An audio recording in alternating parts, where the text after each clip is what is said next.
यीशु में बने रहो,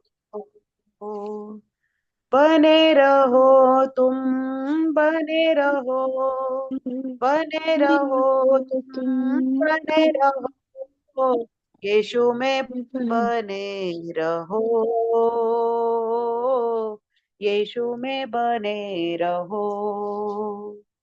रू में गाओ, रू में झूमो, रू में गाओ, रू में झूमो, यीशु में बने रहो, यीशु में बने रहो। जो डाली सदा फल लाती है, उसको वो छांटता है। प्यार खुदा जिसे करता है, उसको वो डांटता है। जो डाली सदा फल लाती है, उसको वो छांटता है। प्यार खुदा जिसे करता है, उसको वो डांटता है। रूहानी फलों से भरने को, रूहानी फलों से भरने को, यीशु में बने रहो, यीशु में बने रहो। जैसे मछली बिन पानी के जिंदा न रहती है, वैसे ही विश्वासी मन यीशु बिन मुर्दा है। जैसे मछली बिन पानी के जिंदा न रहती है, वैसे ही विश्वासी मन यीशु बिन मुर्दा है। कसरत की जिंदगी पाने को, कसरत की जिंदगी पाने को, यीशु में बने रहो, यीशु में बने रहो। प्यार करो तुम एक दूजे से, हुक्म यीशु का है। तुम में हमेशा बना रहेगा वादा उसका है। प्यार करो तुम एक दूजे से, हुक्म यीशु का है। तुम में हमेशा बना रहेगा वादा उसका है। प्यार खुदा का पाने को, प्यार खुदा का पाने को, यीशु में बने रहो, यीशु में बने रहो। राहक जिंदगी देने वाला तुमको बुलाता है। सुबह का तारा, नूर का तारा तुमको बुलाता है। राहक जिंदगी देने वाला तुमको बुलाता है।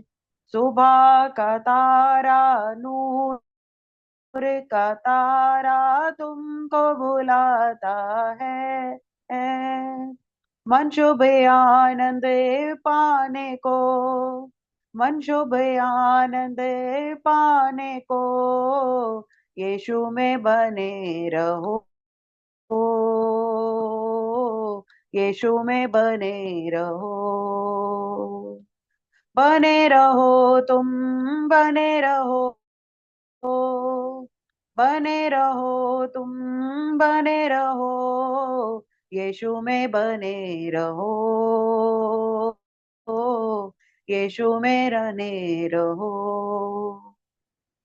रू में गाओ, रू में झूमो, रू में गाओ, रू में झूमो, यीशु में बने रहो,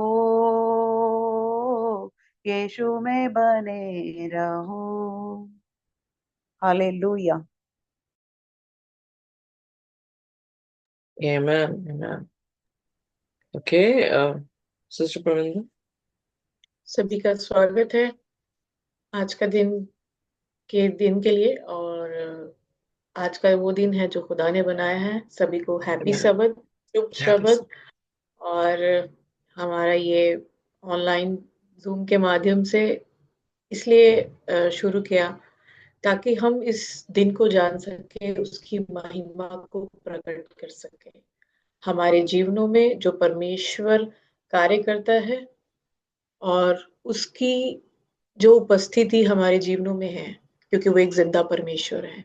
वो सारे हफ्ते, सारे महीने, कितने सालों से हमें संभालता है, माँ के पेट से लेके अब तक। लेकिन ये वो दिन होता है जब हम अपने परमेश्वर से उसकी महिमा, और हर दिन हम करते हैं, लेकिन ये वो जो दिन है जो खुदा हमें पवित्र दिन जो ठहराया है, हमें आज्ञा दी है, हम उसी के अनुसार इस दिन को मानते हैं।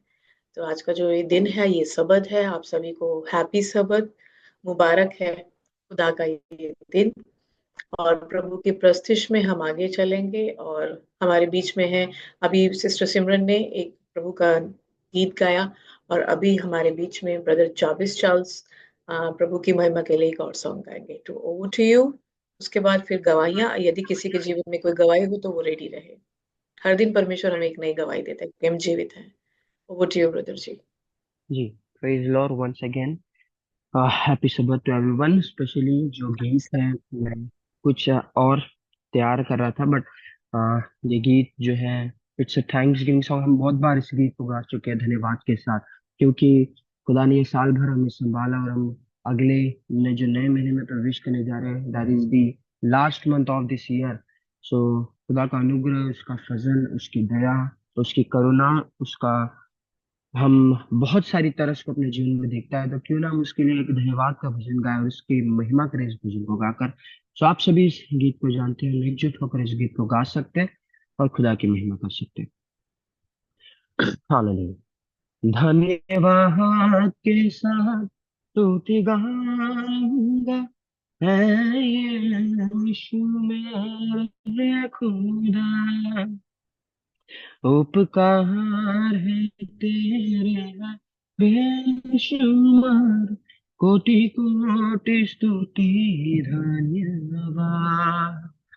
धन्यवाद के साथ स्तुति गाऊंगा, है यीशु मेरे खुदा, उपकार है तेरे बेशुमार, कोटि कोटि स्तुति धन्यवाद।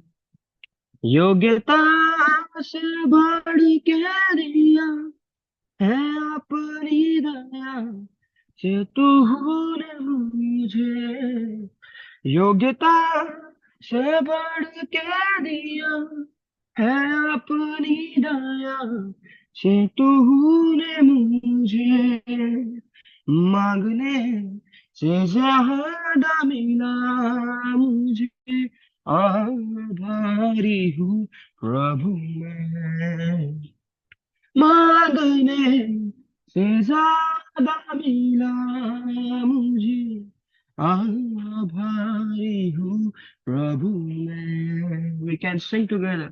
धन्यवाद के साथ स्तुति गाऊंगा, है यीशु मेरे खुदा, उपकार है तेरे है बेशुमार, कोटि कोटि स्तुति धन्यवाद।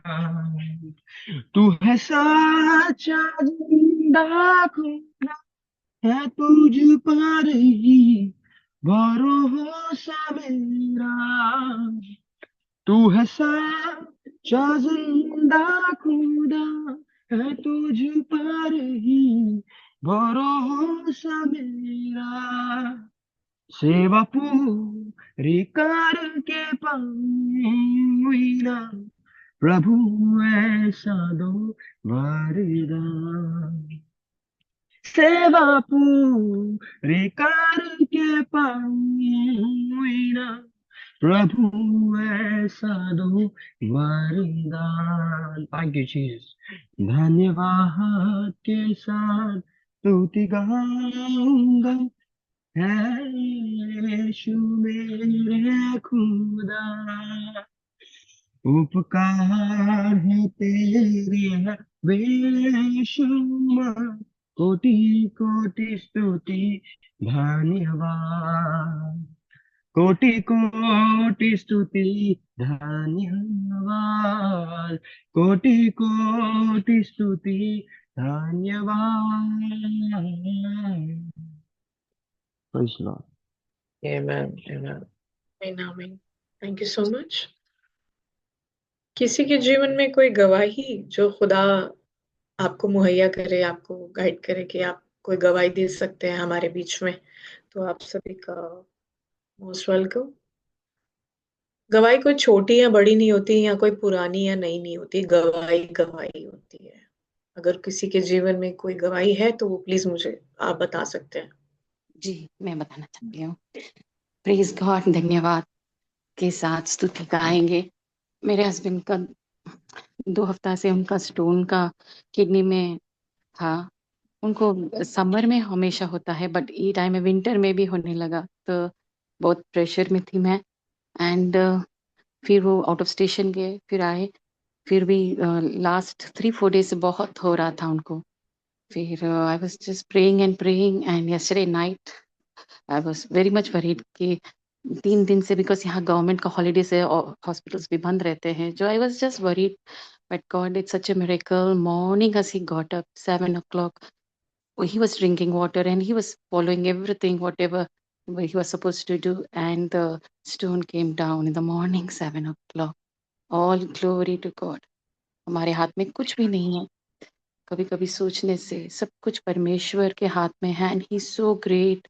If he surrender, he does everything. All glory to him. Praise the Lord. Praise the Lord. Such a joyful moment that was। उनको कितना रिलीफ होगा। तो ये Yes. सारी प्रभु की है। Thank you so much sister जी for testimony. Thank you so much. God bless you. प्रभु आपको और आशीषित करे। पैसलर सिस्टर, मैं भी एक गवाही देना चाहती हूँ। परमेश्वर Yes. का धन्यवाद। हर दिन हमें खुदा दिखाते हुए बहुत बड़ी गवाही है। मैं बोलना चाहती हूँ, मेरे मामा है, उनकी तबीयत अब मतलब वो ट्रक चलाते हैं, तो मैं बोलती हूँ, मेरे बड़े वाले मामा हैं, तो वो कोले गाड़ी की ट्रक चलाते हैं। अभी परसों की बात है कि वो रात में गाड़ी लेके जा रहे थे, भरी गाड़ी थी, तो उनको खाली करना था। तो वो एकदम से, यानी कि एक और गाड़ी आ रही थी आगे से, तो रिवर्स ले रहे थे गाड़ी को, तो शायद से एक बड़ा सा गड्ढा होगा, तो उसी में गाड़ी बहुत बुरी तरीके से फंस गई थी और वो निकल नहीं थी, यानी पूरी तरीके से वो गिरने वाली थी। लेकिन खुदा ने मामा को एकदम संभाला उनको, कि उनको एक खरोच भी नहीं लगी, और वो काफी अच्छी से वो गाड़ी से बाहर निकल भी गए। लेकिन वो पूरी गाड़ी पलटी हो गई थी, होने वाली थी, लेकिन उतने में खुदा ने उनको रोका और मामा निकल गए। उसके बाद वो गाड़ी पलटी हो गई और बहुत बुरी तरीके से फंस गई थी। और वो जो गाड़ी निकालते रोजर लाए थे, उससे भी वो गाड़ी नहीं निकल रही थी, और कह रहे थे गाड़ी के अंदर कोई है तो नहीं। उनको कुछ, तो मामा कहते मैं यहीं खड़ा हूँ, मुझे कुछ भी नहीं लगा। परमेश्वर का हम धन्यवाद करते कि उन्होंने मामा को उस समय संभाला। उनको एक खरोच भी नहीं आई, बल्कि वो गाड़ी पूरी भरी कोयले की थी और वो बहुत बुरी तरीके से गिर गई थी। फिर भी खुदा ने उनको वहां तक उनको संभाले रखा, उनको चंगल सच रखा। शैतान ने कार्य किया, लेकिन शैतान के कार्य को भी खुदा ने हटा दिया, उनको कुछ हानि नहीं पहुंचाया और संभाला। वही मामा आके हमको बताया था, हम बहुत घबरा गए थे कि उनको कुछ हुआ होगा। बोलते मुझे एक खरोच भी नहीं आई, कुछ भी नहीं लगा, बल्कि वो इतनी बुरी तरीके से तरक गिरी थी, कुछ भी हो सकता था उस समय। परंतु पिता ने हमारे फैमिली को, मामा को संभाले रखा और सबको अच्छा रख रहे, हर परेशानी बीमारी से दूर कर रहे खुदा। इसलिए हम परमेश्वर पिता को कोटि कोटि धन्यवाद करते हैं। खुदा बाप ऐसे ही हम सभी को और सबको संभाले रखे। Thank you. Praise Praise the thank you Lord. So much. Praise God. देखा प्रभु ने कितना अद्भुत काम किया कि उन्हें आप जब सभी के लिए प्रार्थना करते हैं, या हम सभी के लिए, परिवारों के लिए, तो परमेश्वर उस चीज का आंसर देता है। वो कितना महान है, चारों तरफ वो अपने दूतों का बाड़ा लगाता है ना। So it's all glory to God. Thank you so much Siya and Sweety. और अभी हम चलेंगे सरमन की ओर, और हमारे बीच में सिस्टर रितु जी हैं, फिर यस। ब्रदर जावेद हैं। सरमन को आगे, sister over to you. Thank you very much. मैं शेयर करने लगी हूँ। सॉरी।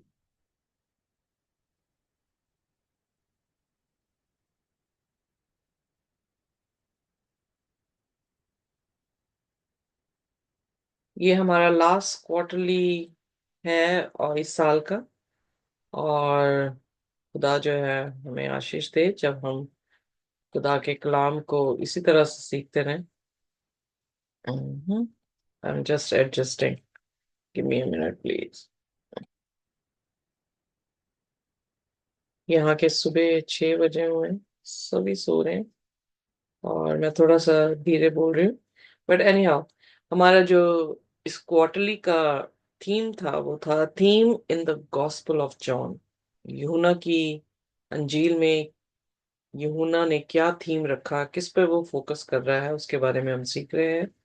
ये चौथी क्वार्टरली है और ये लेसन जो है 9वां है, जिसका नाम है द सोर्स ऑफ लाइफ। बहुत ही खूबसूरत अध्याय है। पर आइए, इससे पहले कि हम इस अध्याय में जाएं, हम अपने सिरों को झुकाएंगे और प्रार्थना में जाएंगे। हमारे स्वर्गीय खुदावन, हम आपके शुक्रगुजार हैं इन टेस्टमनीज के लिए जो खुदावन हमारे भाई और बहनों की जिंदगियों में प्रभु जी आपने कार्य किया। हम शुक्र करते हैं, धन्यवाद करते हैं। सचमुच में आपसे ही सारी बरकतें आती हैं। आप ही जिंदगी के मालिक हैं।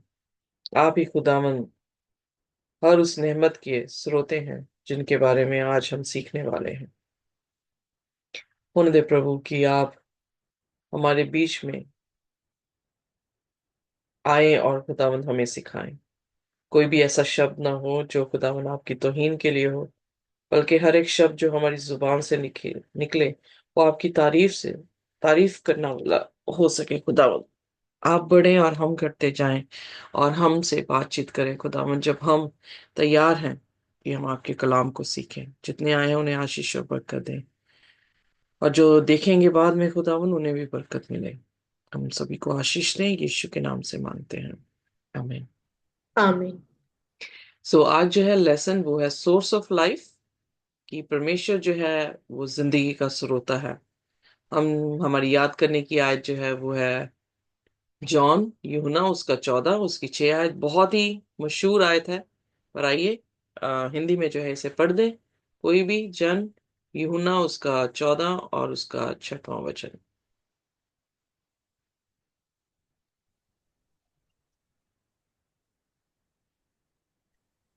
जी। जी। यीशु ने उससे कहा, मार्ग और सच्चाई और जीवन मैं ही हूँ। बिना मेरे द्वारा कोई पिता के पास नहीं पहुंच सकता। वाह। सो आपको इस आयत से क्या समझ आता है? That Jesus is the way, the truth and the life, and कोई भी यीशु मसीह के अलावा परमेश्वर के पास नहीं पहुंच जी। जिंदगी जो है वो खुदावन यसु मसीह में ही है। वो ही जरिया है, वो ही डेस्टिनी है, वो ही एक ग्राउंड है। Okay, anything else? Anybody else would like to say, Sister Dhuru? No one can go through the Father except through the Son. Praise the Lord. Okay, Siya, क्या समझ आया इस आयत से? जी सिस्टर। क्या अच्छा लगा इस आयत में? क्या समझ आया इस आयत से? कि खुदा ही जीवन है, यीशु मसीह ओके, हमेशा हर पल हमारे साथ रहते हैं। या एग्जैक्टली। यहाँ पर यीशु मसीह जो है, अगर हम 14 अध्याय देखते हैं और 8वां अध्याय देखते हैं, तो वहां पर जो है जीसस के साथ वार्तालाप की जाती है, आर्ग्यूमेंट किया जाता है। तो यीशु मसीह ने वहां पर भी आई एम जो है एक रेफरेंस यहाँ पर जो है दी गई है, वो बहुत ही खूबसूरत दी गई है। आई एम शब्द जो है वो यहाँ पर खास है, क्योंकि हर कोई जो है कहता है कि हमें रास्ता मालूम है, हम बताएंगे कि किस तरह परमेश्वर की तरफ जाना है। हमें पता है कि कौन किसके पास ज्योति है, हमें पता है कि कौन जिंदगी है। बट किसी ने ये दावा नहीं किया कि मैं जिंदगी। एक बाइबल में ही बाइबल का परमेश्वर इस चीज का दावा करता है कि मैं जिंदगी हूं, मैं रास्ता हूं, मैं सच्चाई हूं। सो आई एम जो शब्द आया है वो खास करके रेफर करता है मूसा की उस कहानी की तरफ, जो कि हम निर्गमन उसकी 3 उसकी 14 आयत में जो है वो पाते हैं। वहां पर जब मूसा ने बर्निंग बुश को देखा, जलती हुई झाड़ी को देखा, तो वहां पर जो है जिक्र आता है कि खुदा से मुलाकात होती है उसकी, और वो पूछता है कि मैं क्या कहूं कि किसने मुझे भेजा है। तो खुदा ने अपने आप को ये नाम दिया, I am who I am. So जब यीशु मसीह उसी फ्रेज को यहाँ पर यूहन्ना की अंजील लिखने वाला यूहन्ना उसकी उस बात को यहाँ पे दिखाता है, तो उसका एक मकसद है, उसका एक थीम है दिखाने का। वो थीम ये है कि यीशु मसीह इस धरती पर परमेश्वर थे।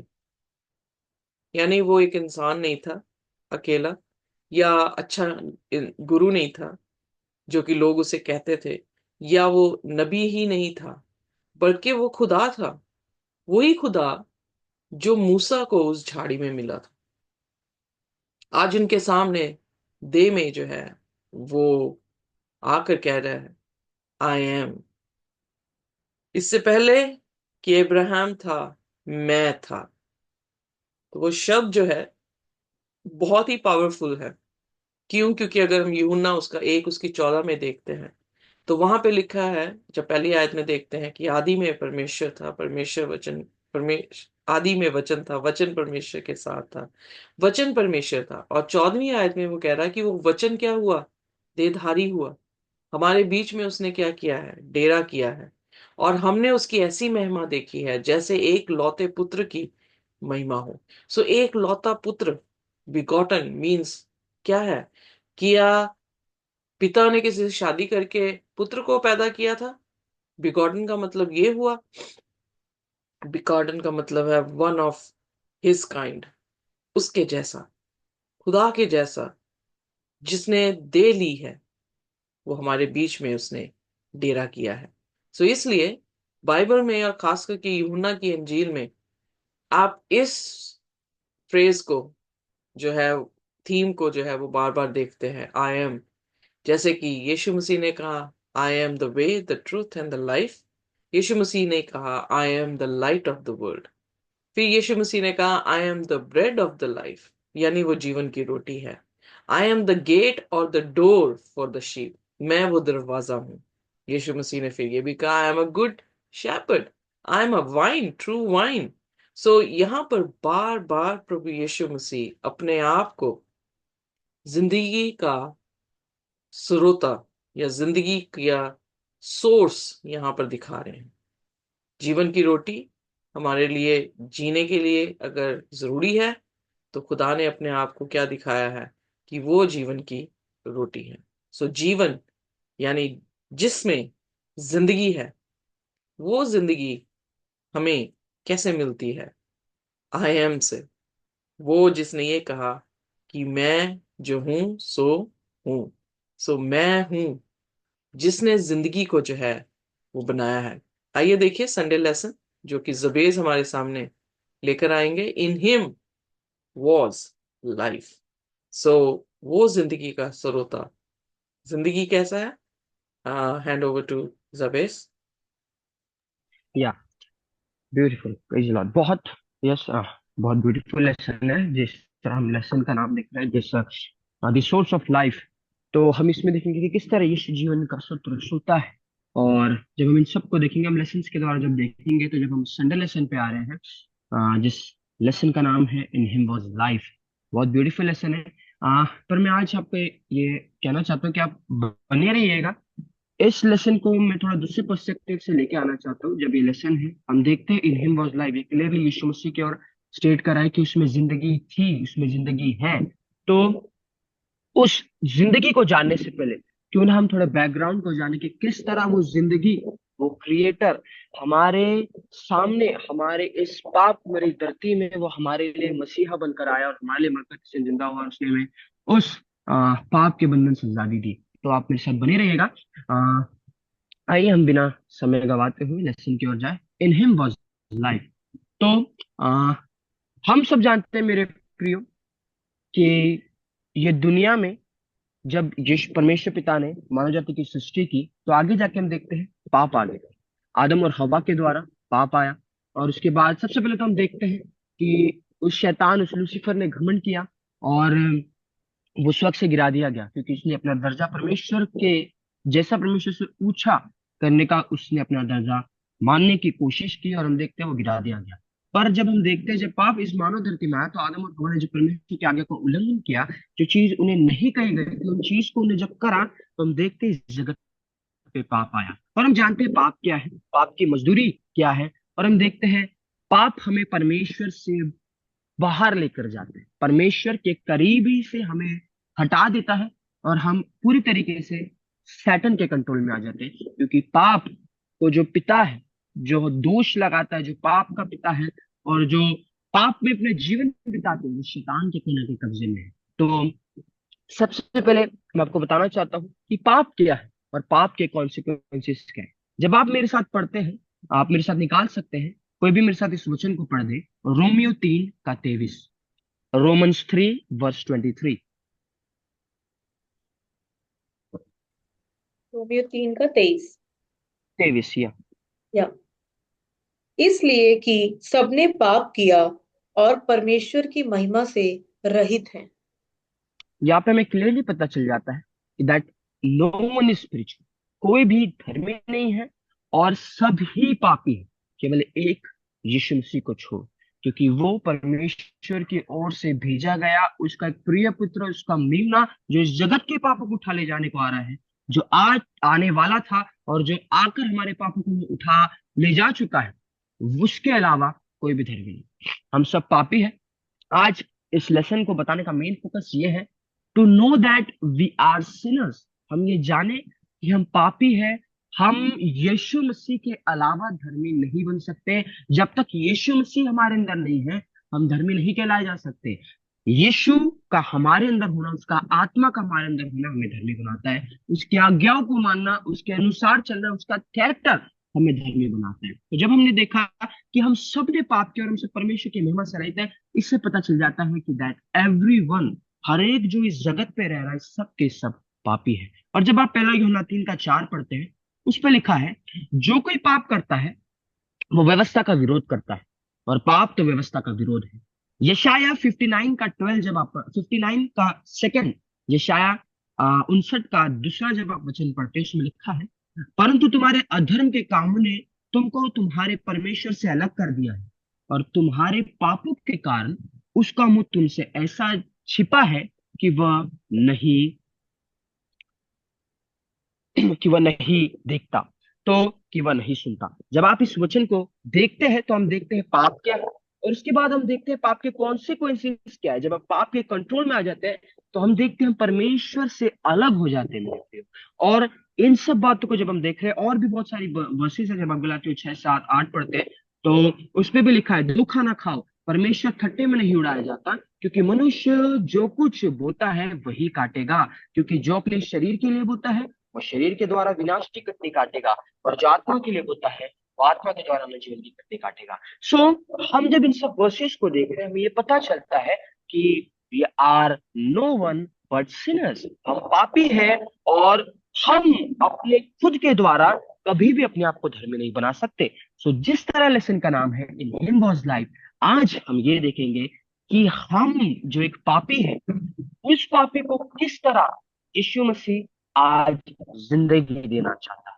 तो जब हमने देखा पाप क्या है, पाप के कॉन्सिक्वेंसेस क्या है, अब हम देखते हैं कि यीशु मसीह किस तरह वो क्रिएटर हमारे लिए सैल्वेशन बन के आ गया।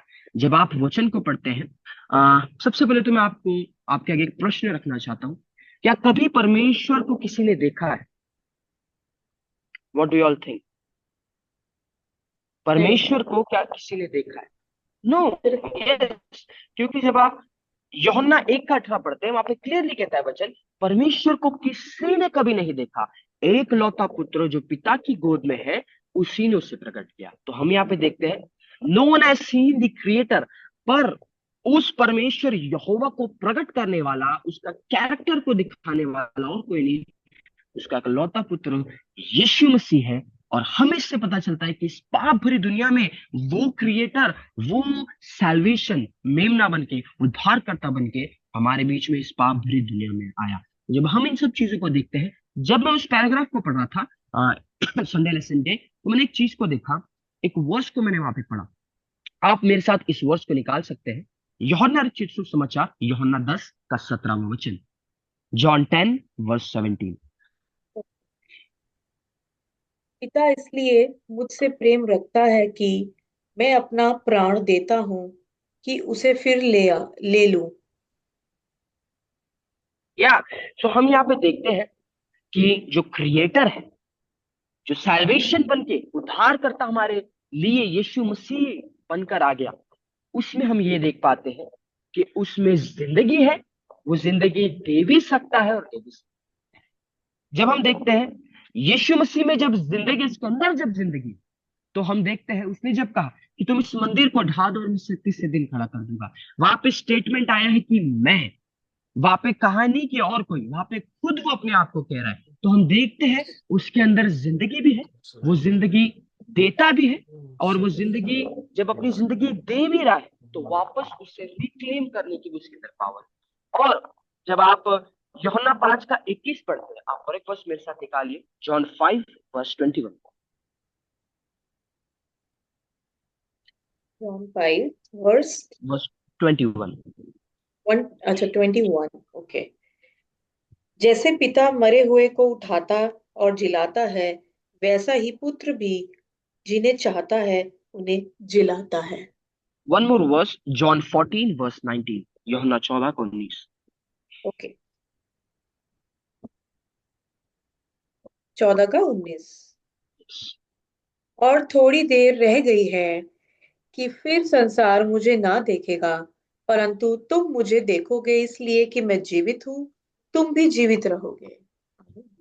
सो यहाँ पे हम देखते हैं that Jesus has the authority, परमेश्वर का इकलौता पुत्र ये अधिकार रखता है कि वो जिंदगी दे भी सकता है, और जब अपनी जिंदगी दे भी रहा है तो वो जिंदगी ले भी सकता है। That he has the power to reclaim it, और सिर्फ अपने लिए नहीं, वो इस संसार, पूरे मनुष्य जाति को भी उस जिंदगी को दे सकता है। आमीन। और वो जिंदगी ऐसी वैसी जिंदगी नहीं है, वो अनंतकाल की जिंदगी है जो कभी समाप्त नहीं होने वाली। हमने देखा पाप क्या है, पाप के कॉन्सिक्वेंसेस क्या है, उसके बाद हम देखते हैं क्रिएटर किस तरह उद्धार करता, मेमना यीशु मसीह बनकर आ गया, और हम देखते हैं कि यीशु मसीह में जिंदगी है, और वो जिंदगी देता भी है और लेता भी है। और जब हम आगे बढ़ते हैं मेरे प्रियो, उस पाप के बारे में बताने का मतलब आज मेरा ये था, टू टेल एवरीवन कि हम सब ये जाने कि हम पापी हैं, और जो लेसन का नाम है वो इन हिम वाज लाइट। सो जब हम पापी हैं, अभी भी देर नहीं, यीशु राजा का राजा, प्रभु का प्रभु शीघ्र आता है,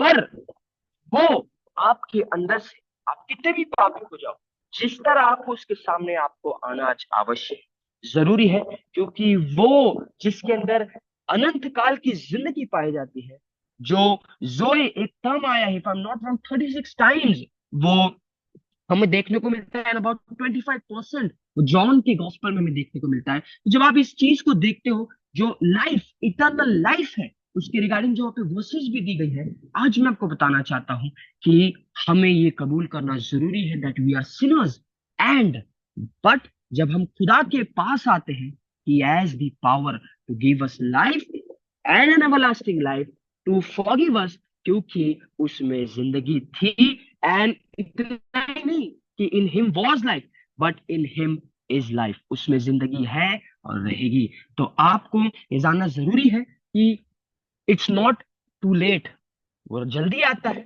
पर आप कितने भी पाप में हो, कम बैक टू हिम, क्योंकि वो अनुग्रह की घड़ी जा रही है, शीघ्र आ रहा है। और जब हम जोए के बारे में पढ़ते हैं तो उससे रिगार्डिंग कुछ वर्सेस आप मेरे साथ निकालिए। यूहन्ना 6 का 47, जॉन 6 वर्स 47। 47। मैं तुमसे 47। जी मैं तुमसे सच सच कहता हूँ कि जो कोई विश्वास करता है अनंत जीवन उसी का है। One more verse, John 6 verse 54। Okay. जो मेरा मांस खाता और मेरा लहू पीता है अनंत जीवन उसी का है, और मैं उसे अंतिम दिन फिर जिला उठाऊंगा। आमीन। आमेन। यहाँ पे हम देखते हैं जो जोए टर्म यूज है, एवरलास्टिंग लाइफ। आप कितने भी पाप में क्यों ना हो, but when you repent, when you come to Christ, Yeshu के पास जब आप आते हो, उसमें जिंदगी है, और वो जिंदगी अनंत काल की है जो हमें मरे हुए में से जिला सकती है। क्वेश्चन एक है, जब आप, sister can you scroll a little bit, या मोर, एट द लास्ट,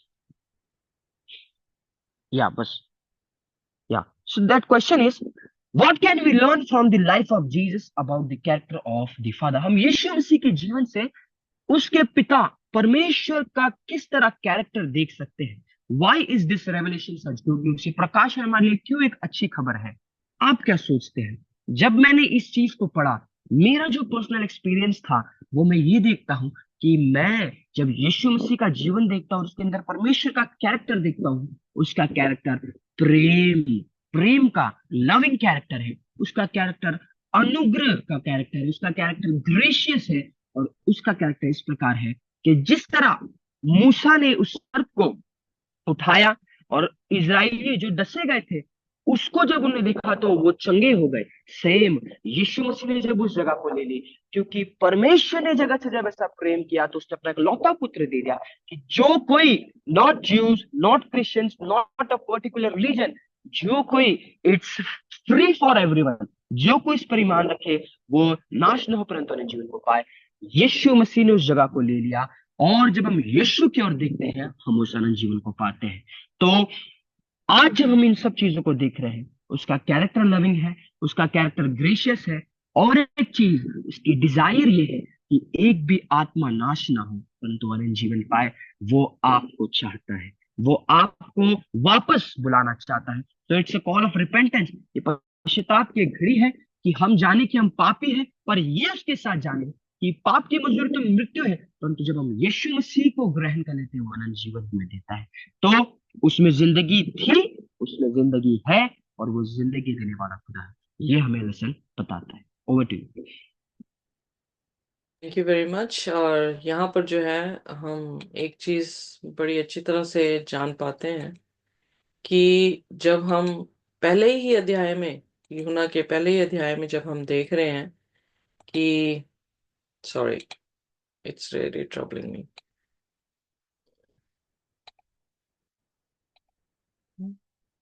सो जब हम पहले ही अध्याय में देख रहे हैं, यहाँ पर प्लीज फोकस करें। जब आप यूहन्ना की इंजील को हम पढ़ रहे हैं तो यूहन्ना क्या बोल रहा है उस पर ज्यादा फोकस करने की जरूरत है, क्योंकि उसने यूहन्ना 1:1 में कहा आदि में वचन था, वचन परमेश्वर के साथ था, परमेश्वर, वचन ही परमेश्वर था। चौथे वचन में कह रहा है इन हिम वॉज लाइफ। जो कलाम था वो कलाम परमेश्वर के साथ था, वो कलाम ही परमेश्वर था, और वो परमेश्वर में ही क्या थी? जिंदगी थी। सो यानी yes. He is a source of life. उसके बाद फिर आपने जो बातें की हैं वो बिल्डअप कर सकते थे, बट ये आयत जो है वो बहुत जरूरी थी। इन हिम वॉज लाइफ। यहां से हमारा शीर्षक, यहां से हमारा टाइटल जो है वो बनता है कि उसी में क्या है? जिंदगी है। वो जिंदगी है, या उसी में जिंदगी है, और जो कोई उस पर विश्वास करता है वो उस जिंदगी को जो है वो पाता है। विश्वास करना क्या है? जो वर्ड विश्वास है या बिलीव है, वो वर्ड जो है वो वर्ब है, क्रिया है, यानी एक्शन में है। एक्शन में हम आप देखते हैं कि वो जो कार्य में दिखे। इसीलिए यकूब कह रहा है कि विश्वास बिना कार्य क्या है?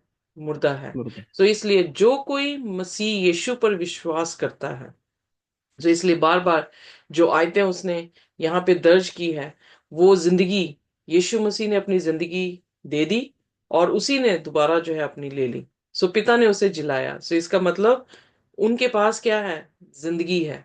सो जब हम इन आयतों को देखते हैं बार बार, हमें पता लगता है जो कोई भी उस पर विश्वास करेगा वो नाश नहीं होगा बल्कि हमेशा का जीवन पाएगा। सो विश्वास करना जो है वो बहुत जरूरी है। विश्वास कैसे आएगा? कैसे हम विश्वास कर पाएंगे? जब हम प्रभु यीशु मसीह से मुलाकात जो है वो करेंगे। जब 20 अध्याय में भी हम जाते हैं तो 20 अध्याय में भी जैसे हमने ऑलरेडी सीख चुके हैं कि जब हमने शुरुआत की थी तो मकसद दिया था, यूहन्ना का मकसद क्या था इस अंजील को लिखने का। तो उसने कहा कि मकसद ये था ताकि हम यीशु मसीह को ग्रहण करें और हम उस पर विश्वास करें। तो आइए देखिए हाउ नेक्स्ट लेसन है Monday lesson, the words of eternal life. यूहन्ना की अंजील में यीशु मसीह को जो है वो किस तरह से प्रेजेंट किया गया है? पहली चीज कि खुदा कलाम है। दूसरी चीज उसने प्रेजेंट की कि खुदा में जिंदगी है। इमेजिन करें अगर 5 मिनट के लिए खुदा ऑक्सीजन खत्म कर दे इस धरती पर तो क्या होगा? सब मर जाएगी। Only 5 minutes I am saying. हाँ, जो अमीर हैं जिनके पास ऑक्सीजन सिलेंडर मिल सकते होंगे वो 5 मिनट ऑक्सीजन सिलेंडर से जी जी सकेंगे। पर जिनके पास वो कुवत नहीं होगी वो जो है वो क्या है? मर जाएंगे। So who is the source of life? Is God. Jesus. जी। साइंसदान तक भी चाहे वो ऑक्सीजन बना रहे हैं या बना सकते हैं किसी भी तरह से, वो भी पूरी दुनिया को जो है वो जिंदा नहीं रख पाएंगे सिर्फ 5 मिनट की बात में। सो इसका मतलब एक ही उदाहरण काफी है ये सीखने के लिए कि खुदा जिंदगी है। और उसके बाद Monday lesson, the words of eternal life. आइए देखिए जब यूहन्ना उसका 6 और उसकी 61 to 68 वर्सेस को हम पढ़ते हैं। प्लीज पढ़े थे।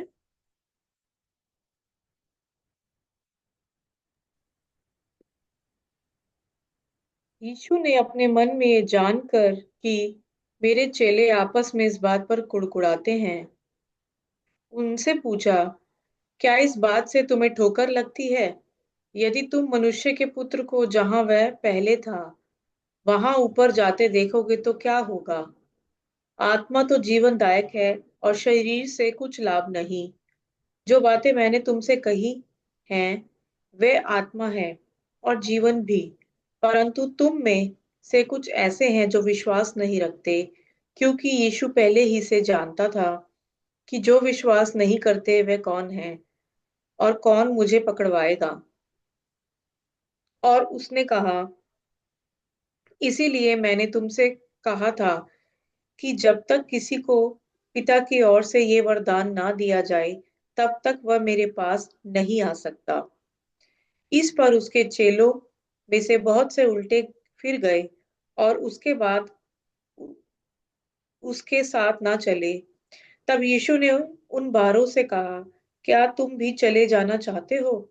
शमौन पतरस ने उसको उत्तर दिया, हे प्रभु, हम किसको हम किसके पास जाएं? अनंत जीवन की बातें तो तेरे ही पास हैं। आमेन। सो यहाँ पर जो है हम देखते हैं कि when Jesus asked the disciple if they would leave him, what was the meaning of Peter's answer? वो जो पतरस ने जवाब दिया यीशु मसीह को, उस जवाब का क्या अर्थ था? इटर्नल लाइफ जो यहाँ पर जिक्र किया गया है, जैसे कि ऑलरेडी जबेज ने भी बताया, जोई एक शब्द है जो लाइफ को जो है दिखाता है। जब इटर्नल लाइफ यहाँ पर दिखाया गया है तो वो through out the gospel of John हमें देखने को जो है वो मिलता है कि eternal life appears again and again in in in the chapter, जो चैप्टर है यूहन्ना उसके 6वें अध्याय में। क्योंकि हम यहाँ पर देखते हैं यीशु मसीह ने 5,000 लोगों को रोटी खिलाई। जब वो रोटी खिला रहा है तो 6:23 में, do not labour for the food which perishes but for the food which endures to everlasting life. तो उसने जो है रोटी की बात की वहां पर, वो रोटी जो एवरलास्टिंग लाइफ जो है हमें दे सकती है, which the son of man will give you, जो कि सिर्फ मनुष्य का पुत्र जो है उन्हें दे सकता है। जब हम यूहन्ना 6 उसकी 40 में पढ़ते हैं, वहां पे लिखा है, this is the will of him who sent me, ये उसकी इच्छा है जिसने मुझे भेजा है, कि हर एक इंसान ये पुत्र को देखे, विश्वास करे और जिंदगी पाए। जब 6 उसकी 47 में हम देखते हैं, वहां पे भी, most assuredly I say to you, he who believes in me has everlasting life. John 6:54 में, whosoever eat my flesh and drink my blood has eternal life. 6:68 में साइमन पीटर ने फिर कहा, कहाँ जाएं, फिर तुझे छोड़कर कहाँ जाएं, जबकि तेरे पास क्या है, हमेशा के जिंदगी का कलाम है। Are you getting me? यीशु मसीह जो वहां पर बोल रहे थे, उन्होंने, पतरस ने रिसीव किया, पतरस ने उस पर विश्वास किया, और उसका विश्वास उसके एक्शंस में, उसके वर्ड्स में आ गया, और उसने क्या कहा, तुझे छोड़ हम कहाँ जाएं, तेरे पास तो जिंदगी के शब्द हैं, या हमेशा की जिंदगी के शब्द हैं। इसका मतलब यीशु मसीह जो है हमारी जीवन की रोटी है। जीवन की रोटी इसलिए बना क्योंकि वो मरा और फिर तीसरे दिन जी उठा, जो दिखाता है कि he is a source of eternal life. अगर वो मर के जी ना उठता तो फिर वो दूसरे गुरुओं की तरह, पैगंबरों की तरह, और जो अपने आप को नबी कहते रहे हैं उनकी तरह हो जाता। पर वो विशेष करके डिफरेंट इसलिए बना क्योंकि उसने मौत ली और तीसरे दिन क्या हो गया, जी उठा। सो इसलिए वो खुद ही अपनी जान दे रहा है और खुद ही अपनी जान को वापस ले रहा है। So he has a source of life. The phrase everlasting और it equivalent occur at least 17 times in the gospel of John. जो एवरलास्टिंग अनंत जीवन है वो 17 बार गॉस्पेल में जो है वो बयान किया गया है, और ये रेफर करता है spirit existence, to become a part of eternal being. So जब एवरलास्टिंग शब्द आता है तो वो इस बात को रेफर करता है कि हम जैसे फरिश्ते हैं स्वर्ग की बादशाहत में, जैसे खुदावंद हैं, उसी तरह से हम भी एक ऐसे शख्स बन सकते हैं जो कभी मरते नहीं हैं, कभी जो है वो खत्म नहीं होंगे। पर उनके पास क्या पावर होगी, लाइफ की पावर होगी, क्योंकि खुदावंद यीशु मसीह क्या देने के लिए आए हमें, हमेशा का जीवन। सो इसीलिए यीशु मसीह ने यूहन्ना 3 उसकी 15-16 में लिखा, जो कोई भी विश्वास करे वो पैरिश नहीं होगा बल्कि एवरलास्टिंग लाइफ लेगा। For God so loved the world that he gave his only begotten son, whosoever believes। So again and again Yuhanna की अंजील बिलीव शब्द पे जो है वो ज्यादा फोकस कर रही है। क्यों? क्योंकि विश्वास करना जो है यहां पर वर्ब है, वर्ड नहीं है, एक्शन है, एक्टिव है। सो इसलिए हमने खुदावन यीशु मसीह को रिसीव करना है और हमने विश्वास करना है। हमारे कार्यों में वो विश्वास जो है वो दिखना चाहिए। इसलिए इब्रानियों की पुस्तक उसके 11 अध्याय में हर एक विश्वासी के बारे में यही लिखा है, उसने विश्वास किया और उसने ऐसा किया, विश्वास किया उसने ऐसा किया। सो कैसा किया? जैसे खुदा का हुक्म था। सो उसी तरह से हमारे विश्वास भी एक्टिव होने चाहिए ताकि वो एक्शन में नजर आ सके।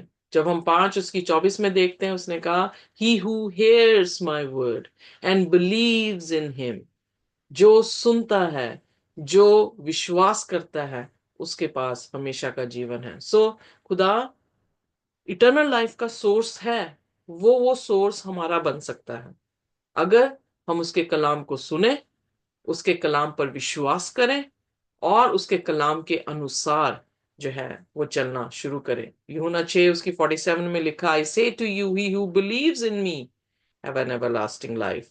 यूहन्ना 8 उसकी 31 में लिखा, then Jesus said to the Jews who believed him, if you abide in my word you are my disciples indeed. So हम किस तरह से प्रभु यीशु मसीह के चेले बनेंगे, किस तरह से उस जिंदगी को जो है वो पा सकेंगे? जब हम उसके बीच में लगे होंगे। Abide in him means you follow him, आप उस पर रिसीव करते हैं, आप उस पे विश्वास करते हैं, आप उस विश्वास के अनुसार अपने कार्य को करते हैं, और क्यों कार्य करते हैं, और विश्वास कहाँ से आ रहा है? By hearing and hearing the word of God. Romans 10:17 कहता है, सुनना और सुनना खुदा के कलाम से। सो यहाँ पर यूहन्ना 12 उसकी 46 में लिखा है, come as a light into the world, whosoever believes in me shall not abide in darkness। so Yeshu Masih everlasting का परमेश्वर है, श्रोता है, और उस एवरलास्टिंग लाइफ को इस एक्सेसिबल, अंग्रेजी में वर्ड है एक्सेसिबल, यानी आपके हाथों में है। सिर्फ करना क्या है? आपने कुछ नहीं करना, वो आपके लिए मर गया, वो आपके लिए तीसरे दिन जी उठा, उसने पाप नहीं किया आपके बदले में, उसने सारी पीड़ाओं को सहा आपके बदले में, इतना रिवॉर्ड दिया उसने हमें कि उसने हमारी मौत सह ली और अपनी जिंदगी, अपनी धार्मिकता हमें जो है वो दे दी है। और उस धार्मिकता को कैसे पकड़ना है? जब हम यीशु मसीह को अपने जीवन में रिसीव करते हैं, अपनाते हैं। वो अपनों के बीच में आया पर उसके अपनों ने उसे नहीं पहचाना। सो हम रिसीव करते हैं, हम विश्वास करते हैं उसके कलाम पर, हम कोई शंका नहीं लेकर आते। कोई ऐसा नहीं है कि जाके हम देख रहे हैं आर्कियोलॉजी, हाँ जी आर्कियोलॉजी इसके साथ मैच कर रही है, हाँ जी साइंसदान इसके बारे में कह रहे हैं, या कुछ, हम सिर्फ उसके कलाम पर विश्वास कर रहे हैं। जैसे मैंने एक बार पहले भी कहा, अगर बाइबल ये लिख देती कि योना ने वेल मछली को निगल लिया, तो मैंने ऐसे ही विश्वास कर लेना था।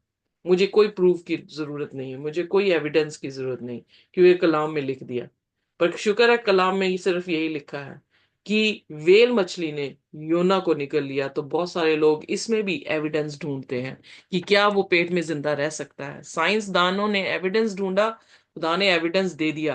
पर धन्य है वह जो बिना एविडेंस के परमेश्वर पर विश्वास करते हैं।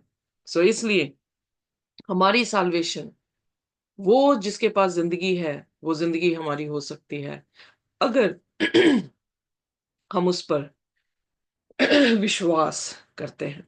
आइए देखिए उसके बाद पीटर का ये answer, when Jesus asked Peter if he too was going to leave, Peter answered, Lord, to whom shall we go? We have a word, you have a word, words of eternal life। और ये बता रहा है कि eternal life क्या है? हमारी solvation है, जो हम अटेन कर सकते हैं, जो हम ले सकते हैं। ऐसा कुछ भी नहीं है कि हम ना ले सकें। सो इसलिए अगर हमने philosophy, history, science, human discipline या कुछ भी चीजों के जरिए से हमने किसी भी तरीके से खुदा पर शक किया है, शंका की है, तो हमने वहीं पर जो है अपना विश्वास छोड़ दिया है। So it doesn't come from philosophy. Eternal life ना फिलॉसफी से आएगी, ना हिस्ट्री से आएगी, ना साइंस से आएगी, ना ही कोई ह्यूमन दे सकता है। जैसे ऑलरेडी जबेज ने बताया, हम सब ने पाप किया है, कोई भी धर्मी नहीं है। एक ही धर्मी है, एक ही के पास जिंदगी है, एक ही जिंदगी का कसर होता है, उसी के शब्दों में, उसी के कलाम में जिंदगी है। और जो कोई उसके कलाम पर विश्वास करता है, वो उस पर विश्वास करता है, और जब उस पर विश्वास करता है उसे जिंदगी मिलती है। आइए देखें Tuesday lesson, believing and new birth. Sister Pravinder.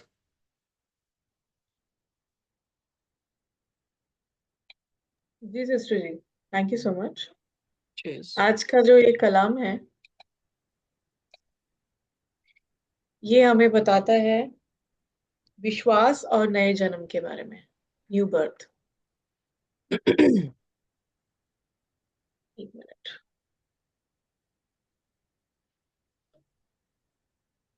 जो यूहन्ना है, वो हमें बताता है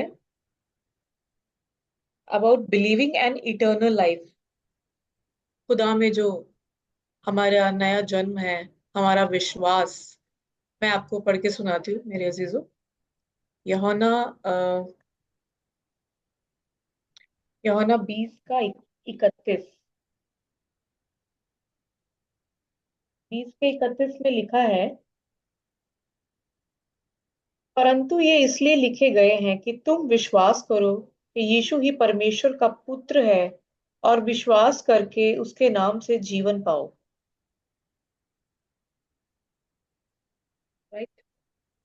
और यीशु मसीह के बारे में उन्होंने बताया कि जब हम परमेश्वर पर विश्वास रखते हैं, पहला यूहन्ना 12 का 13 में ये लिखा है, परंतु जितनों ने उसे ग्रहण किया उसने उन्हें परमेश्वर की संतान होने का अधिकार दिया। जब हम परमेश्वर को जब हम विश्वास करते हैं, पहले हम विश्वास से हम स्वीकार करते हैं, हम अपना विश्वास बनाते हैं कि खुदावन वो हम एक विश्वास करते हैं और विश्वास करते हैं या स्वीकार करते हैं। और दूसरा ये है कि यीशु जी हमें परमेश्वर की संतान बनाने में मदद करते हैं। तो कैसे, मैं पढ़ के बताती हूँ आपको कि परंतु जितनों ने उसे ग्रहण किया उसने उन्हें परमेश्वर की संतान होने का अधिकार दिया, अर्थात उन्हें जो उसके नाम पर विश्वास रखते, वे ना तो लहू से, ना शरीर की इच्छा से, ना मनुष्य की इच्छा से, परंतु परमेश्वर से उत्पन्न हुए हैं। और जब हम उसके विश्वास करते हैं तो हम खुदावन के बच्चे बन जाते हैं, और because we are a child of God. Yeshu Masih हम परमेश्वर में बनने में एक भूमिका रखते हैं, एक, और परमेश्वर भी एक भूमिका रखते हैं हमें अपने आप को विश्वास के कार्य में कार्य करने के लिए। और जैसे जब हम बिलीव करते हैं, when we believe we accept Jesus, क्योंकि खुदावन यीशु मसीह जो है वो सच्चाई है, ठीक है। और जब हम उसकी संतान बन जाते हैं, हम विश्वास करते हैं, हम स्वीकार करते हैं, तो हम प्रभु यीशु मसीह जब हमें परमेश्वर से मिलाते हैं तो हम वो हमें परमेश्वर की संतान होने का अधिकार दिलाते हैं। खुदावन यीशु मसीह अ, एक गिफ्ट है हमारे लिए, और विश्वास भी जो हमें विश्वास के द्वारा मिला है, और विश्वास भी एक हमारे लिए गिफ्ट है। और खुदावन यीशु मसीह ने अपना जो लहू बहाया है उसके द्वारा हम पापों से अपने आप को जब हम अंगीकार करते हैं, जब हम अपने पापों को, गुनाहों में फिरते हैं, तो हमारे अंदर एक विश्वास आता है। हम गुनाह को छोड़ने के लिए हमारे अंदर जो विश्वास आता है, उसी विश्वास के द्वारा खुदावन यीशु मसीह जो है पिता हमें चाइल्ड ऑफ मतलब बच्चों, हमें परमेश्वर के बच्चे होने का अधिकार देते हैं। तो ये हमें बताया गया है। और परमेश्वर ही हमारे दिलों को नया बनाता है।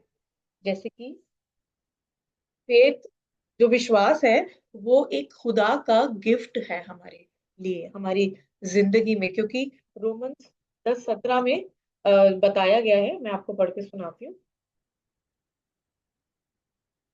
रोमियो उसका 10 और उसका 17, इसमें ये बताया गया है, अतः विश्वास सुनने से और सुनना मसीह के वचन से होता है। तो होली स्पिरिट जो है वो हमें क्या कहते हैं, अब जब हमारा विश्वास अटल बन जाता है और हम वचन में और दृढ़ होते हैं, खुदावन पवित्र आत्मा जी हमारी मदद करते हैं। हमें एक अटूट जो विश्वास है, सुनना मसीह के वचन से, जब हम परमेश्वर से हमारा एक रिलेशन बन जाता है, तो वो होली स्पिरिट जी हमें अपना आत्म ज्ञान देते हैं, और वो हमें संचालन करते हैं, वो हमें चलाते हैं, हमारे मानव मन को परमेश्वर के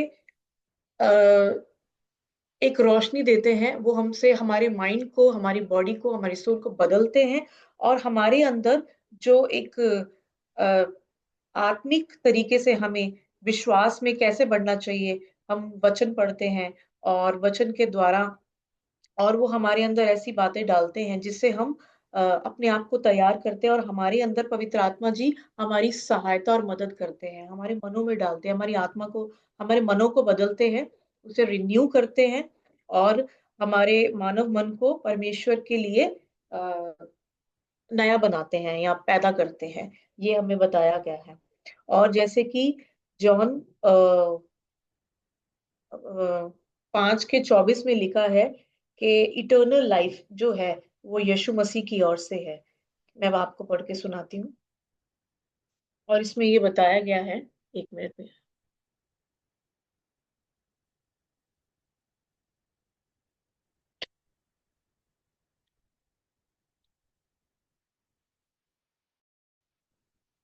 जब लोग विश्वास करते हैं और यीशु को अपना उद्धारकर्ता स्वीकार करते तो उन्हें अनंत जीवन मिलता है।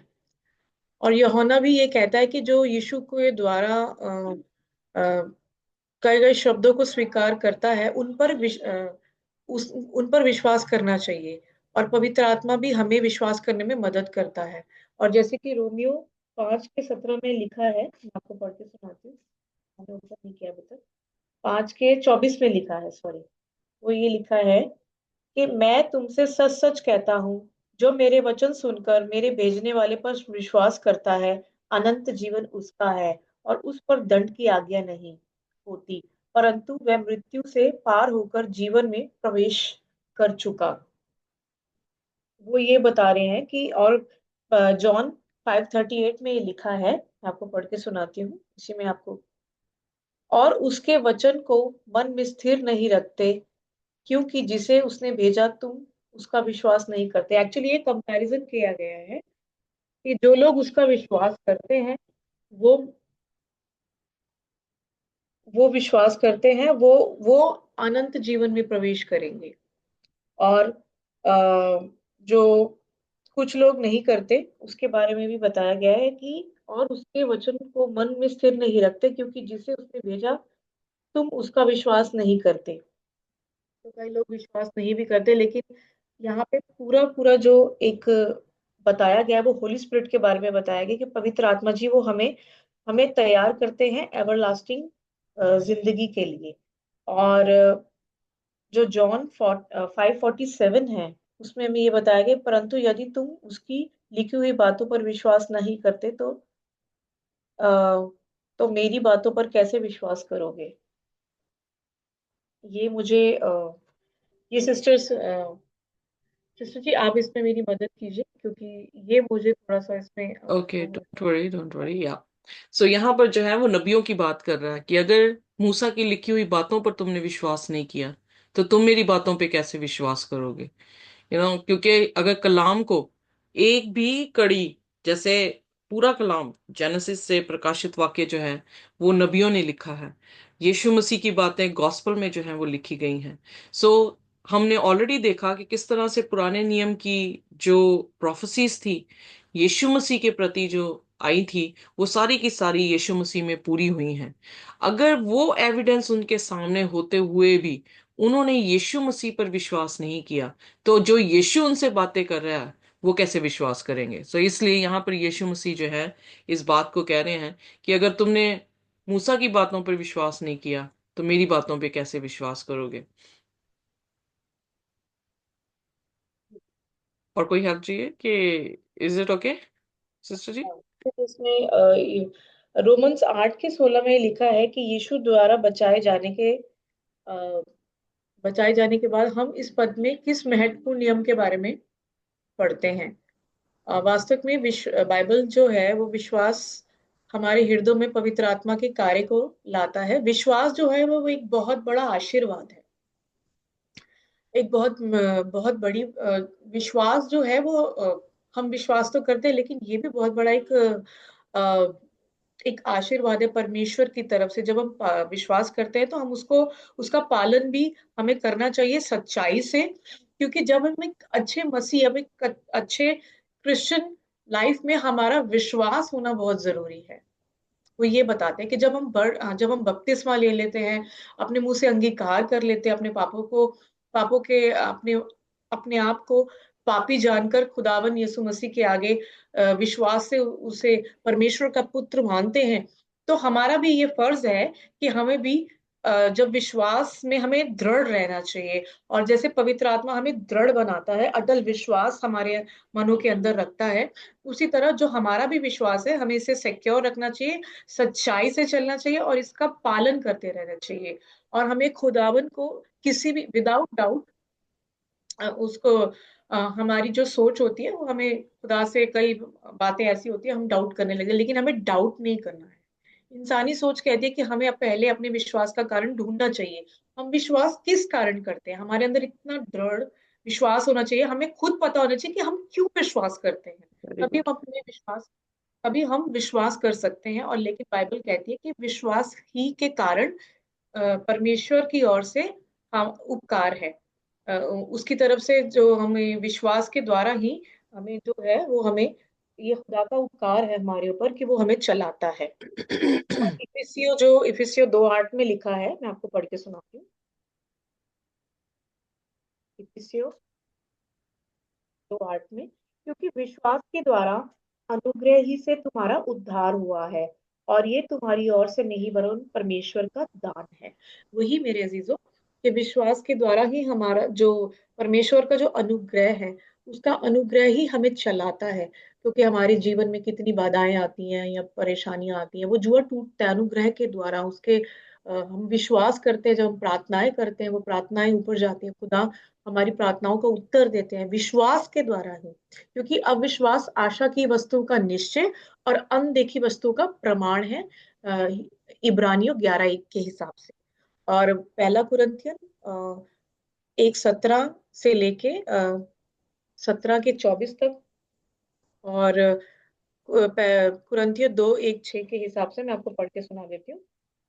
उसमें हम विश्वास से शुरू करते हैं, वहां से हम समझ और ईश्वर की दया को कार्य को बढ़ते हैं। मैं आपको पढ़ के सुना देती हूँ। पहला कुरिन्थियों 1:17-24। क्योंकि मसीह ने मुझे बपतिस्मा देने को नहीं वरन सुसमाचार सुनाने को भेजा है, और ये भी शब्दों के ज्ञान के अनुसार नहीं, ऐसा न हो कि मसीह का क्रूस व्यर्थ ठहरे।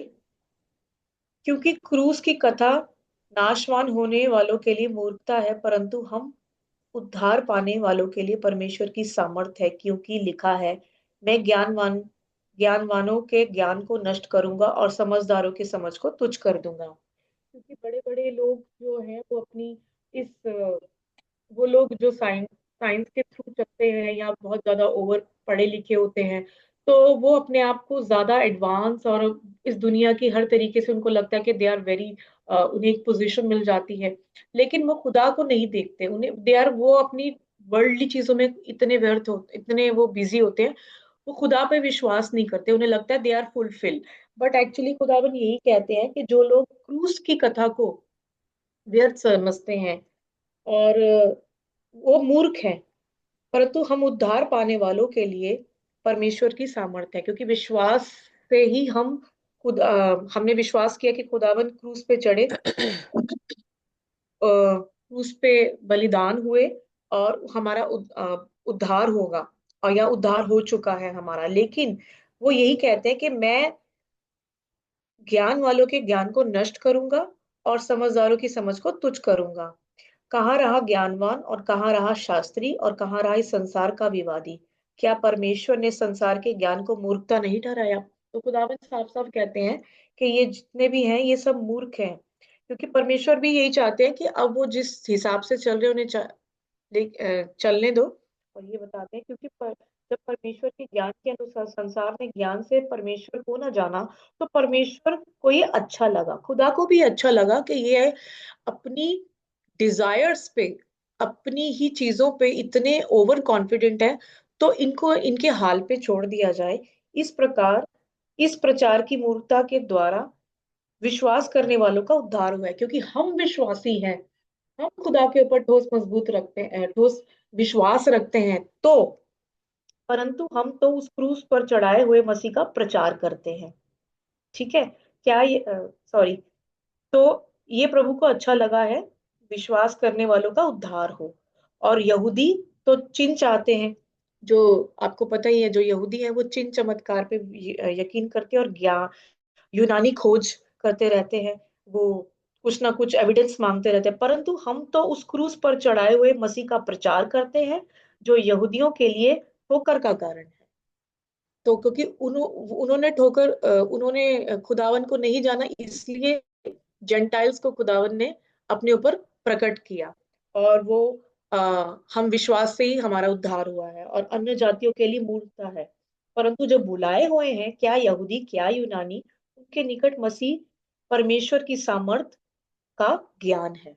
मतलब जितने भी हम जो लोग हैं, हमने विश्वास किया और ये खुदा को अच्छा लगा, और और अन्य जातियां जो भी खुदा को नहीं मानती, वो मूर्ख हैं और वो खुदावन को क्रूस की कथा को नहीं समझते। इसलिए परमेश्वर ने जो उसके बच्चे बुलाए, आत्मा के चलाए चलते हैं, कि उसके पर विश्वास रखते हैं, खुदावन उनके निकट मसीह परमेश्वर की समर्थ और परमेश्वर का ज्ञान है। यही है जो उन्होंने, जैसे हम वचन पढ़ते हैं, हमें खुदा अपनी आत्मा से भरते हैं, अपने ज्ञान से भरते हैं, हमें बुद्धि देते हैं, समझ बुद्धि ज्ञान की आत्मा देते हैं।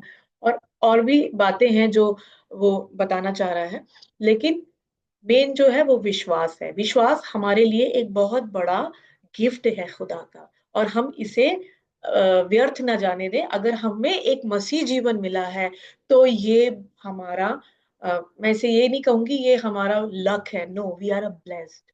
हमें उसने चुन लिया है, हमें इतना प्यार किया है। प्यार वो सबसे करता है, लेकिन वो कहता है कि मुझ पे भरोसा भी रखा है, विश्वास भी किया, भरोसा भी रखा है। तो वो हमें चाहता है कि हम विश्वास में बने रहें, और ऐसे बने रहे अनंत जीवन तक, ताकि हम जीवन पाए और बहुतायात का जीवन पाए। क्योंकि खुदावन यीशु मसीह कहते हैं, चोर चोरी करने आता है, घात करने आता है, परंतु मैं आया हूं तुम्हें जीवन देने और बहुतायात का जीवन देने। और विश्वास से ही हमारा उद्धार हुआ है। तो क्योंकि चोर है, जो वो दुष्ट है, उसने दुनिया की लोगों की आंखों की उनको आंखों को, उनको वर्ल्डली थिंग्स दिखाई हैं, सोना चांदी, बहुत बड़ी बड़ी तरक्कियां, आज लोग उसी सब चीजों में जा रहे हैं और चिन चमत्कारों पे जा रहे हैं। लेकिन जो यीशु मसीह के पीछे चलता है, विश्वास करता है, मेरे अजीजों, अनंत जीवन उसी का है, और वो हमें बचाने आया है। और विश्वास हमारा हमें खुदावन यीशु मसीह के करीब लाया, विश्वास, और हमें खुदावन पिता परमेश्वर के बच्चे होने का अधिकार दिया। Thank you so much. Thank you. एक और चीज है, बहुत अच्छा एक्सप्लेन किया, दैट्स वेरी नाइस, कि वो लोग भी जो है, इजरायली जो थे, वो वर्ल्डली किंगडम को देख रहे थे। आज हमारे टाइम में भी जो है वो वेल्थ, यानी वर्ल्डली डिजायर्स रख रहे हैं। उनका भी जो है ये ध्यान है कि वो किस तरह से यहाँ पर स्थापित किए जाएं। बट हम अपने पैट्रियर्क्स को, प्रॉफिट्स को देखते हैं, तो वो सभी जो है उन्होंने अपनी नजरें आसमानी घरों पर लगाकर अपना जीवन इस धरती पर जो है वो बिताया है। सो ये डिफरेंस देखने को मिलता है। दूसरी बात हम ये देखते हैं कि बिलीविंग ऑन न्यू बर्थ में थोड़ा सा मिस किया आपने। बहुत अच्छा एक्सप्लेन किया कि बिलीव करने से एवरलास्टिंग हमें जो है मिलती है, पर बिलीविंग और न्यू बर्थ में क्या कोरिलेशन है? किस तरह से विश्वास जो है एक नए जन्म को उत्पन्न करता है? नया जन्म क्या है? नया जन्म परमेश्वर के वचन के अनुसार जो है वो है कि जो उसने हमें हक दिया है। क्या हक दिया है? कि हम उसके बेटे बन जाते हैं। वो हक जो बागेदन में छूट चुका था पाप के कारण, वही हक जो है हमें दिया, क्योंकि उसने हमारे पापों से हमें जो है वो आजाद कर दिया। उसने हमारी पेनल्टी उठा ली, उसने हमारे पाप उठा लिए। अब हम पाप में नहीं हैं, और अब हम यीशु मसीह के लिए अपने निर्णय को ले सकते हैं। हम यीशु को रिसीव कर सकते हैं। हम उस पर, उसके कलाम पर विश्वास कर सकते हैं, ताकि हमेशा का जीवन पाकर हम जो हैं वो उसके बेटे और बेटियां बन जाएं। पर विश्वास, जैसे मैंने ऑलरेडी कहा, एक क्रिया है। क्रिया का मतलब कि एक्शन में है। जब हम जो चीज खुदा का कलाम हमें सिखा रहा है, हम उस चीज को फॉलो कर रहे हैं, अपने एक्शंस में लेकर आते हैं, तो अल्टीमेटली वो हमारे चरित्र को, हमारी तरबियत को जो है वो बदल देता है, हमें अंदर से बदल देता है। इसीलिए सिस्टर ने जो है आयत पढ़वाई कि अब हम किसके जरिए से पैदा हुए हैं? इंसान हड्डी और मांस और लहू से नहीं, अब हम परमेश्वर की तरफ से जो है वो पैदा हुए हैं। परमेश्वर की तरफ से पैदा होने का अर्थ क्या है? कि जैसा यीशु मसीह है वैसे ही हम भी जो है वो बन गए हैं। मसीह के बीच में तरबियत होना, वही नया जीवन हमें दे सकता है, और वो तभी आ सकता है जब हम विश्वास करते हैं। जैसे सिस्टर ने ये भी कहा कि हमारे विश्वास का रीजन क्या है, ढूंढे कि आप यीशु मसीह पर क्यों विश्वास करते हैं। कई बार इस तरह से होता है, कोई अपनी गवाही देता है, ध्यान रखें कि वो किस तरह से अपनी गवाही देते हैं, कि क्यों आए थे यीशु के पीछे। क्यों? क्योंकि वो बड़े निकम्मे थे, उनके पास अकल नहीं थी कि वो स्टडी कर सकें। उन्होंने सोचा कि खुदा का कलाम सुनाएंगे ये उनका पर्पस था यीशु मसीह के पीछे आने का। यहूदा इस्करियोती का पर्पस क्या था? कि वो खुदावंद यीशु मसीह के खजाने को जो है वो ले सके। वो पैसे के लिए आया था, अंत तक वो पैसे के लिए दौड़ता रहा। पतरस इस बात के लिए आया था कि तुझे छोड़ के कहां जाए, तेरे पास जिंदगी के क्या हैं? शब्द हैं। सो पतरस अंत तक जो है उन जिंदगी के शब्दों के साथ बेशक गिरा, पर अंत तक उसकी दौड़ जो था वो जिंदगी के शब्दों पर जो है वो लगी रही। अपने आप को एग्जामिन करें, आप यीशु मसीह पर क्यों विश्वास करने आए? क्यों आपने विश्वास किया? क्यों आए थे आप पहली बार यीशु मसीह के पास? चिन्ह चमत्कारों के लिए, वेल्थ के लिए, प्रॉस्पेरिटी के लिए? तो आप उसी में लगे रहेंगे। पर अगर आपने यीशु मसीह के पास इसलिए आए हैं कि यीशु के पास जिंदगी के शब्द हैं, उसका कलाम जिंदगी है और उसके कलाम में जीना चाहते हैं, तो आप विश्वास करें और आप जो है नया जीवन पाएंगे। सो जब हम देखते हैं कि वेनसडे लेसन को, तो वहां पर अभी तो बहुत ज्यादा लेसन पड़ा है, चलो quickly, rejecting the source of life. वहां पर एक टोली ऐसी है जिन्होंने खुदा के कलाम को कहा कि हम तुझे छोड़ कहां जाएंगे। एक टोली ऐसी है जिन्होंने, वो उनके सामने आया, उसने हर चीज पेश कर दी उनके सामने, पर उन्होंने उसे स्वीकार नहीं किया। आइए देखिए वेडनेसडे लेसन, जबेस।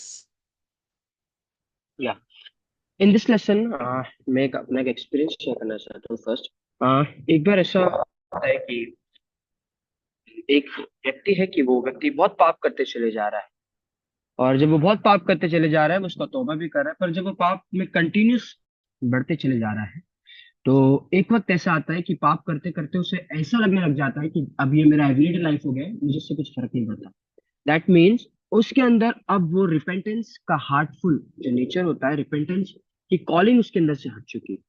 यहाँ पे हम ये देखना, इस बात को बताने का अर्थ ये है कि जब हम कहीं ना कहीं बार बार दोबारा पाप को दोहराते जाते हैं, हम स्क्रिप्चर्स में भी देखते आ रहे हैं, वचन में भी हम देख रहे हैं, तो एक समय ऐसा आता है कि हम ये सोचने लग जाते हैं कि जो पाप है अब वो हमारा डेली एक काम बन गया है और हमें उससे कुछ फर्क नहीं पड़ता, हर दिन मैं करते आ रहा हूँ और मैं इसे करते रहूंगा। सो इससे जब हम पवित्र आत्मा की पुकार को जब रिपेंटेंस की ओर ले जाता है, जब हम उसे नकार देते हैं, the final step is that कि खुदा हमें डेसोलेट छोड़ देता है, हमारे हाल पे हमें छोड़ देता है। और हम इससे ये देखते हैं कि जो हम अपनी कटनी काट रहे हैं, जो हमारे फ्लैश के लिए हम उसकी ही कटनी को देखते हैं, और हम ये देखते हैं उसमें कि उसका ही फल हम भोगेंगे, और वो है अनंत काल की मृत्यु की हम ओर जाएंगे। तो जब लेसन का नाम है rejecting the source of life, हम ये ध्यान जानते हैं कि यीशु मसीह ज्योति बनकर आया और अंधकार ने उसे ग्रहण नहीं किया, और हम देखते हैं जितनों ने यीशु मसीह को ग्रहण किया उतनों को यीशु मसीह ने उसके पुत्र, उसके बेटी बेटियां होने का अधिकार दिया। और जब हम इन सब बातों को देखते हैं तो यीशु मसीह को जितनों ने एक्सेप्ट किया वो यीशु मसीह के साथ विश्वास में बढ़ते चले गए, यीशु मसीह में वो उस अनंत जीवन को पाने वाले बन गए। पर जब इस रोशनी ने इस दुनिया में आई, तो दुनिया के जो अंधकार में रहने वाले लोग थे उतनों ने उस रोशनी को, उस ज्योति को कबूल नहीं किया। क्योंकि जब हम वचन पढ़ते हैं, उस वचन में लिखा है, और दंड की आज्ञा का कारण यह है कि ज्योति जगत में आई है और मनुष्य ने अंधकार को ज्योति से अधिक प्रिय जाना, क्योंकि उनके काम बुरे थे। जब आप पहला कुरिन्थियों 3 का 19, पहला यूहन्ना 3 का 19 पढ़ते हैं, उसमें क्लियरली कहता है कि लोगों ने अंधकार को ज्यादा प्रिय जाना और ज्योति को एक्सेप्ट नहीं किया। इससे हमें पता चलता है कि उन्होंने जो सोर्स ऑफ लाइफ है उसे रिजेक्ट कर दिया। और जब हम भी, मेरे प्रियो, कहीं ना कहीं सोर्स ऑफ लाइफ जो यीशु मसीह है, हम यदि इस दुनियावी बातों को जानकर प्रिय ज्यादा समझते हैं, तो हम कहीं ना कहीं उस स्वर की बादशाहत, उस अनंत जीवन को रिजेक्ट कर रहे हैं जो यीशु मसीह में मिलता है। तो हमने देखा कि जितनों ने यीशु मसीह को एक्सेप्ट किया उतनों को बेटे बेटियां होने का उसका हक मिला, पर जितनों ने उसे रिजेक्ट किया, हम देखते हैं कि वो अपने पाप में ही फलते चले गए। और जब अपने पाप में फलते चले गए, तो हम देखते हैं पवित्र आत्मा की पुकार को उन्होंने इनकार, और जब उन्होंने इनकारा वो अपने हाल पे छोड़ दिए गए। और जब हम देखते हैं, जब हम मसीह यीशु को रिजेक्ट करते हैं, उसकी कॉन्सिक्वेंसेस क्या है? जब आप पहला यूहन्ना 3 का 18 पढ़ते हैं, वहां पे लिखा है कि यूहन्ना 3 का 8 जब आप पढ़ते हैं उसमें लिखा है कि जो उस पर विश्वास करता है उस पर दंड की आज्ञा नहीं होती, परंतु जो उस पर विश्वास नहीं करता वह दोषी ठहर चुका, इसलिए कि उसने परमेश्वर के इकलौते पुत्र के नाम पर विश्वास नहीं किया। जब हम मसीह यीशु को रिजेक्ट कर देते हैं हम दोषी ठहराए जाते हैं, वी आर कंडेम्ड, क्योंकि हमने परमेश्वर के इकलौते पुत्र पे ईमान नहीं रखा। और जब मैं पैसेज को पढ़ा था वहां पे मैं देख रहा था कि पहले लोगों ने यीशु मसीह को इनकारा, और फिर पौलुस कह रहा है कि अपने यास को थामे रहो क्योंकि इसका जो प्रतिफल है वो बहुत बड़ा है। और जब मैं आगे पढ़ रहा था तो मैं देखता हूँ कि लोग, जो मनुष्य की थिंकिंग है वो डाउट से चालू होती है, और जब कोई भी वचन को पढ़ने की कोशिश भी करता है तो उसके अंदर डाउट आता है और वो कहीं ना कहीं बहुत सारी बातों को सोचने लग जाता है। और जब वो बातों को सोचने लग जाता है तो कहीं ना कहीं उसका विश्वास जो है वो खुदा से हट जाता है, क्योंकि जब वो कुछ भी बातों को सोचता है मनुष्य रीति से, जो भी मनुष्य है वो डाउट के साथ उसे सोचता है। और हम जानते हैं डाउट का जो कैरेक्टर है वो परमेश्वर की ओर से नहीं है। परमेश्वर अनडाउटेड, उसमें कोई भी संकोच नहीं, उसमें कोई भी जो हम डाउट करते हैं वो नहीं पाया जाता। परंतु जब हम देखते हैं जब कोई भी व्यक्ति डाउट करता है वह परमेश्वर से अपने आप को अलग कर देता है। जब वो परमेश्वर को रिजेक्ट कर देता है तो हम उसके कॉन्सिक्वेंसेस देखते हैं कि वो दोषी ठहराया चुका है। और जब हम आगे पढ़ते हैं, समय कम होने के इस पे मैं आगे जाना चाहता हूँ डायरेक्ट। जब हम देखते हैं कि कनान के, जब कनान में कहा गया 12 स्पाइस को भेजा गया, तो हम देखते हैं कि जितनों ने वहां पे गए 10 जो थे उसमें से वो नेगेटिव रिपोर्ट्स के साथ थे। और जब 10 नेगेटिव रिपोर्ट्स के साथ आए तो हम देखते हैं 2 यहोशू और काले पॉजिटिव रिपोर्ट्स के साथ आए। इससे हमें पता चलता है जो 10 ने कहा कि वहां पे बड़े दानव जैसे लोग हैं, वो हमें तो ये कर देंगे, हम क्या चींटियों के समान है, और बहुत सारी बातों को जब सुनने को हमें मिलता है तो हम देखते हैं यहोशू और कालेब ने वहां से अच्छी बातों को लेकर प्रकट करते हैं। इस समय पता चलता है कि 10 के 10 ने परमेश्वर के वचन पर डाउट किया और इससे उनने रिजेक्ट कर दिया उस जीवन के सोते को, क्योंकि उनने अपना विश्वास उससे हटाकर कहीं ना कहीं अपने लोगों पर रखा। परंतु यहोशू और कालेब ने खुदा के वचनों पर मान रखा कि खुदा जिसने उस देश को, हमें वायदित देश को हमें प्रॉमिस किया है, हमें वो उसमें प्रवेश भी दिलाएगा। सो ऑल टुगेदर ये लेसन आज हमें ये बताना चाहता है, जब हम खुदा को रिजेक्ट कर देते हैं कहीं ना कहीं हम दोषी ठहराए चुके हैं, और उसका प्रतिफल यही है कि हम उस आग में भस्म हो जाएंगे मेरे प्रिय। परंतु यदि आज हम उसे क्लेम कर लेते हैं, वापस रिपेंट होकर उसके समीप आ जाते हैं, हम ये देखेंगे कि हम उससे अपना पुत्र पिता कहकर पुकार सकते हैं, और हम उसके पुत्र, उसके बेटे बेटियां होने का वो हमें हक देता है। तो हम किस तरह इन मिस्टेक से अवॉइड कर सकते हैं, किस तरह हम जो बार बार सेम काइंड ऑफ मिस्टेक्स कर रहे हैं हम किससे इससे अलग हट सकते हैं, और कहीं ना कहीं हम देखते हैं कि हम वो बार बार ये कहते हैं कि हम परमेश्वर की योजना के अनुसार चल रहे हैं, पर उसमें खुदा की योजना होती ही नहीं। तो किस तरह हम इन सब बातों से हटकर एक खरी चाल सकते हैं, वो है कि जब हम खुदा के वचन को पढ़ेंगे उसके द्वारा हम बार बार इन गलतियों को दोहराना बंद कर देंगे, और जब हम उसके कलाम को पकड़े रहेंगे हम ये देखेंगे कि जो उसकी योजना है वो हमारे जीवन में उसके कलाम, उसके वचन के द्वारा प्रकट करेगा। सो लोगों ने रिजेक्ट किया और उसका प्रतिफल क्या हुआ, जो हम आगे भी देखने जा रहे हैं, जब वो आएगा तो हमने इस लेसन के द्वारा उस चीज को देखा। ओवर टू यू सिस्टर जी।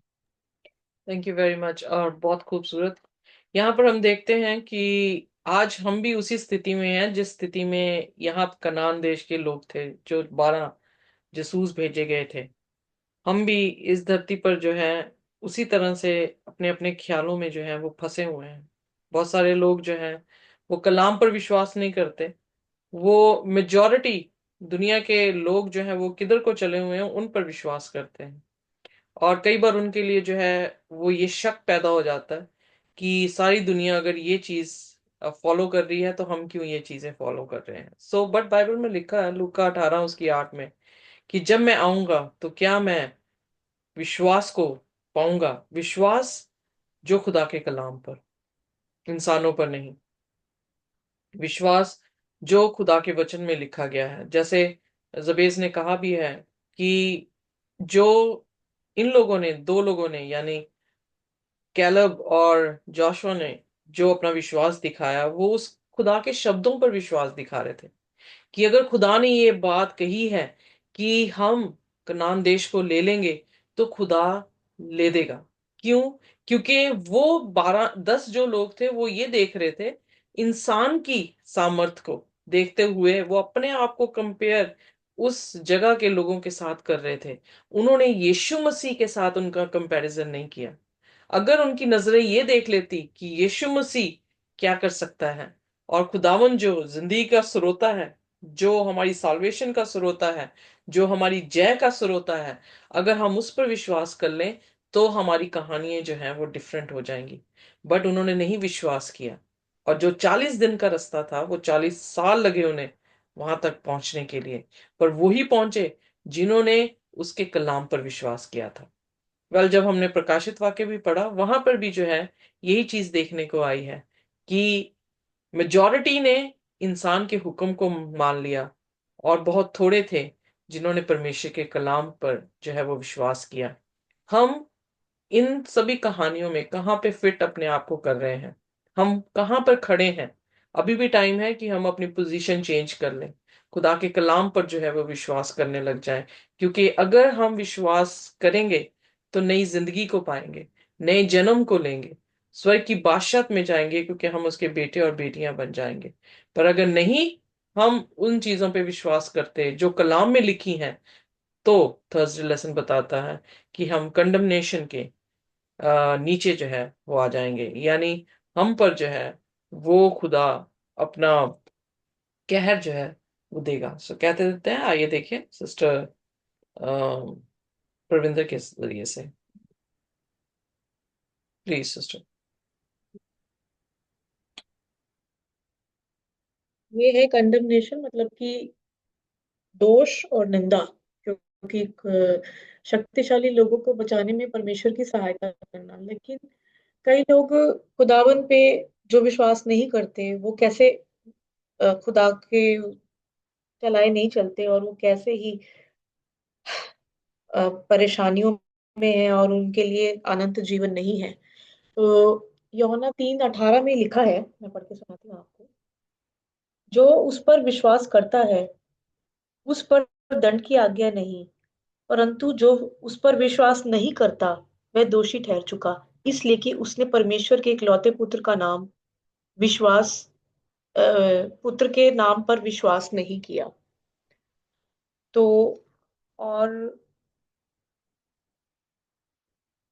और एक वचन ये है यूहन्ना 3:36 में, जो पुत्र पर विश्वास करता है अनंत जीवन उसका है, परंतु जो पुत्र की नहीं मानता वह जीवन को नहीं देखेगा, परंतु परमेश्वर का क्रोध उस पर रहता है। तो यूहन्ना में ये समझाना चाहता है कि जो खुदावन यीशु मसीह पर विश्वास नहीं करेंगे वो दंड की आज्ञा के भागी होंगे, और वो दोषी ठहर चुके हैं। क्योंकि वो अपनी मर्जी से नहीं, बल्कि पिता की मर्जी से आए थे, और पिता की मर्जी से आए थे, और जो उनको स्वीकार नहीं करेंगे, इट मीन्स उन्होंने पिता को स्वीकार नहीं किया जिसने आसमान और जमीन बनाई है। इसलिए कि उसने एक लौते पुत्र के नाम का विश्वास नहीं किया, परंतु जो सत्य पर चलता है, जो ज्योति के निकट आता है, ताकि उसके काम प्रकट हो कि वह परमेश्वर की ओर से किए गए हैं। जबकि यूहन्ना हमें ये बताता है 3:18 से 21 को उसकी तुलना की है 1:10 से। मैं आपको पढ़ के सुनाती हूँ। ये मैं आपको पहले ये सुनाती हूँ, 3:18 से लेके 21 तक। समय थोड़ा सा मुश्किल वो है। जो उस पर विश्वास नहीं जो उस पर विश्वास करता है वह दंड उस पर दंड की आज्ञा नहीं होती, परंतु जो उस पर विश्वास नहीं करता है वह दोषी ठहर चुका, इसलिए कि उसने परमेश्वर के इकलौते पुत्र के नाम पर विश्वास किया। और दंड की आज्ञा का कारण ये है कि ज्योति जगत में आई, और मनुष्य ने अंधकार को ज्योति से अधिक प्रिय जाना, क्योंकि उनके काम बुरे थे। वो आंखों की अभिलाषा, जीविका का घमंड, शरीर की अभिलाषाओं में फंसे हुए थे। वो ज्योति यीशु मसीह है, लेकिन अंधकार ने उसे ग्रहण नहीं किया, और वो अपने ही कंफर्ट जोन में, जो डार्कनेस ने उन्हें, जो शैतान ने उन्हें चीजों में फंसाया हुआ है, घुमाया हुआ है, वो उसी में खुश है, वो उसी में सेटिस्फाइड है। और उन्होंने खुदावन को नहीं एक्सेप्ट किया, और वो जो है वो अंधकार में ही रहना चाहते हैं, और उससे उनको ज्यादा अच्छा लग रहा है कि वो भी अपनी जिस भी दशा में है, वो उसी दशा में वो खुश हैं। क्योंकि जो कोई बुराई करता है वह ज्योति से बैर रखता है। और उन्होंने उस बुराई में रह के भी अच्छाई को नहीं एक्सेप्ट किया। और अच्छाई कौन है, सच्चाई कौन है, मार्ग सत्य जीवन कौन है? वो यीशु मसीह है। और वो अपनी बुराई में रह के उन्होंने सच्चाई को नहीं जाना और ज्योति से बैर रखा। जीवन की ज्योति, जीवन की रोटी, जीवन का जल कौन है? यीशु मसीह है। और ज्योति के निकट नहीं और ज्योति के निकट नहीं आता, ऐसा ना हो कि उसके कामों पर दोष लगाया जाए। और क्योंकि वो ऑलरेडी खुदावन को उनकी निंदा करते थे, उनके ऊपर डाउट्स करते थे। और डाउट करना, निंदा करना, नफरत रखना, दोष लगाना, ये सब बुरी बुरी चीजें जो है वो खुदावन की ओर से नहीं है। ये पवित्र आत्मा के भी फल नहीं है। परंतु जो सत्य पर चलता है वह ज्योति के निकट आता है, ताकि उसके काम प्रकट हो कि वह परमेश्वर की ओर से किए गए हैं। इसीलिए कि और यूहन्ना 1:10 में ये बताया गया है, इसका कंपैरिजन है कि वे जगत में था और जगत उसके द्वारा उत्पन्न हुआ और जगत ने उसे नहीं पहचाना। सीधा सीधा है, वो बिल्कुल कंपैरिजन करके ये बताना चाह रहे हैं कि उन्होंने खुदावंद यीशु मसीह को एक्सेप्ट नहीं किया। और जब एक्सेप्ट नहीं किया तो सीधी सीधी बात है कि उनके ऊपर दंड की आज्ञा है। परमेश्वर क्यों चाहता है कि इनके ऊपर दंड की आज्ञा आए? परमेश्वर लोगों पर दंड क्यों करता है फिर? तो यूहन्ना 3:18 में बताया गया है, ऑलरेडी हमने मेंशन किया है कि उसके उनके ऊपर दंड की आज्ञा है। और 3:36 में भी बताया गया है, मैंने आपको पहले ही पढ़ के बताया है। जो उस पर विश्वास पर जो पुत्र पर विश्वास करते हैं अनंत जीवन उसका है। अनंत जीवन मतलब एटर्नल लाइफ। परंतु जो नहीं करता, परंतु जो पुत्र को नहीं मानता, वह जीवन को नहीं देखेगा, परंतु परमेश्वर का क्रोध पर रहता है। राइट। और यूहन्ना 5:24 में हमें बताया गया है, मैं पढ़ के सुनाती हूँ आपको। मैं तुमसे सच सच कहता हूँ, जो मेरा वचन सुनकर मेरे भेजने वाले पर विश्वास करता है अनंत जीवन उसका है। उस पर दंड की आज्ञा नहीं होती, परंतु वह मृत्यु से पार होकर जीवन में प्रवेश कर चुका। विश्वास किया, अपने पापों को अंगीकार किया, खुदावन पर विश्वास किया और सच्चाई से विश्वास करके उस जीवन को ग्रहण किया और उसमें चलते चले गए। और फिर वो उद्धार पा चुके हैं, ऑलरेडी वो जीवन में प्रवेश कर चुके हैं और अपनी सेवा जो है वो कर रहे हैं। और 5:38 में यही लिखा गया है, मैं पढ़ के सुनाती हूँ आपको। और उसके वचन को मन में स्थिर नहीं जो उनके वचन को मन में स्थिर नहीं रखते हैं, मतलब उनके कहने का मतलब है, क्योंकि जिसे उसने भेजा तुम उसका विश्वास नहीं करते। लेकिन जो उसका विश्वास नहीं करते, उसके वचन को नहीं मानते हैं, उसमें लिखा है रोमन्स 8:24 में हम पढ़ेंगे। उसमें लिखा है, इसलिए मैं तुमसे कहता मैंने तुमसे इसलिए मैंने तुमसे कहा कि तुम अपने पापों में मरोगे, क्योंकि यदि तुम विश्वास ना करोगे कि मैं वही हूं तो अपने आप अपने पापों में मरोगे। ऑलरेडी उन्होंने बता दिया है कि वो जीवन है और वो ये समझा रहे हैं कि जीवन मुझ में है। लेकिन अगर तुम मुझे विश्वास नहीं करोगे और मेरे भेजने वाले पे विश्वास नहीं करोगे, जैसा कि वो पहले भी कह चुके कि यदि तुम मूसा का विश्वास नहीं करते तो मेरा क्या करोगे? तो उसी तरह वो ये कह रहे हैं कि तुम अगर मुझ पे विश्वास नहीं करो तो अपने ही पापों में मरोगे। और क्योंकि पाप की सजा क्या है? हेल है। हमें तो वो हेल में जाएंगे। और जॉन 12 उसका 47 हमें बताता है, आपको पढ़ के सुना देती हूँ। यदि कोई मेरी बातें सुनकर ना माने तो मैं उसे दोषी नहीं ठहराता, क्योंकि मैं जगत को दोषी ठहराने के लिए नहीं, परंतु जगत का उद्धार करने के लिए आया हूं। खुदावन यीशु मसीह उद्धार करने के लिए आए थे, ना कि किसी को दोष देने के लिए या इटर्नल मृत्यु देने के लिए। लेकिन ऑलरेडी वो एक जगत की ज्योति है, लेकिन उन्हें ग्रहण नहीं किया। जब उन्होंने पिता का अस्वीकार किया, क्योंकि पिता के द्वारा हुआ है, तो ऑलरेडी वो खुदा की जजमेंट के लिए तैयार हो चुके हैं। खुदावन यीशु मसीह जो आए थे वो उद्धार देने के लिए आए थे, मुक्ति देने के लिए आए थे। पिता से अपने पिता के पास एक रिलेशनशिप के लिए, ताकि हम उनके बेटे बेटियां बन सके, उसके लिए आए थे। लेकिन जो उन्होंने अनआज्ञाकारिता की है, और जो अनआज्ञाकारिता है वो खुदा से हमें दूर करती है, हमें पाप के अंडर लेके जाती है, और वो मृत्यु के लिए ठीक ठीक दोषी ठहराते हैं। क्योंकि वो खुदा की, यीशु मसीह की निंदा तो कर रहे हैं, पर वो पिता की भी निंदा कर रहे हैं।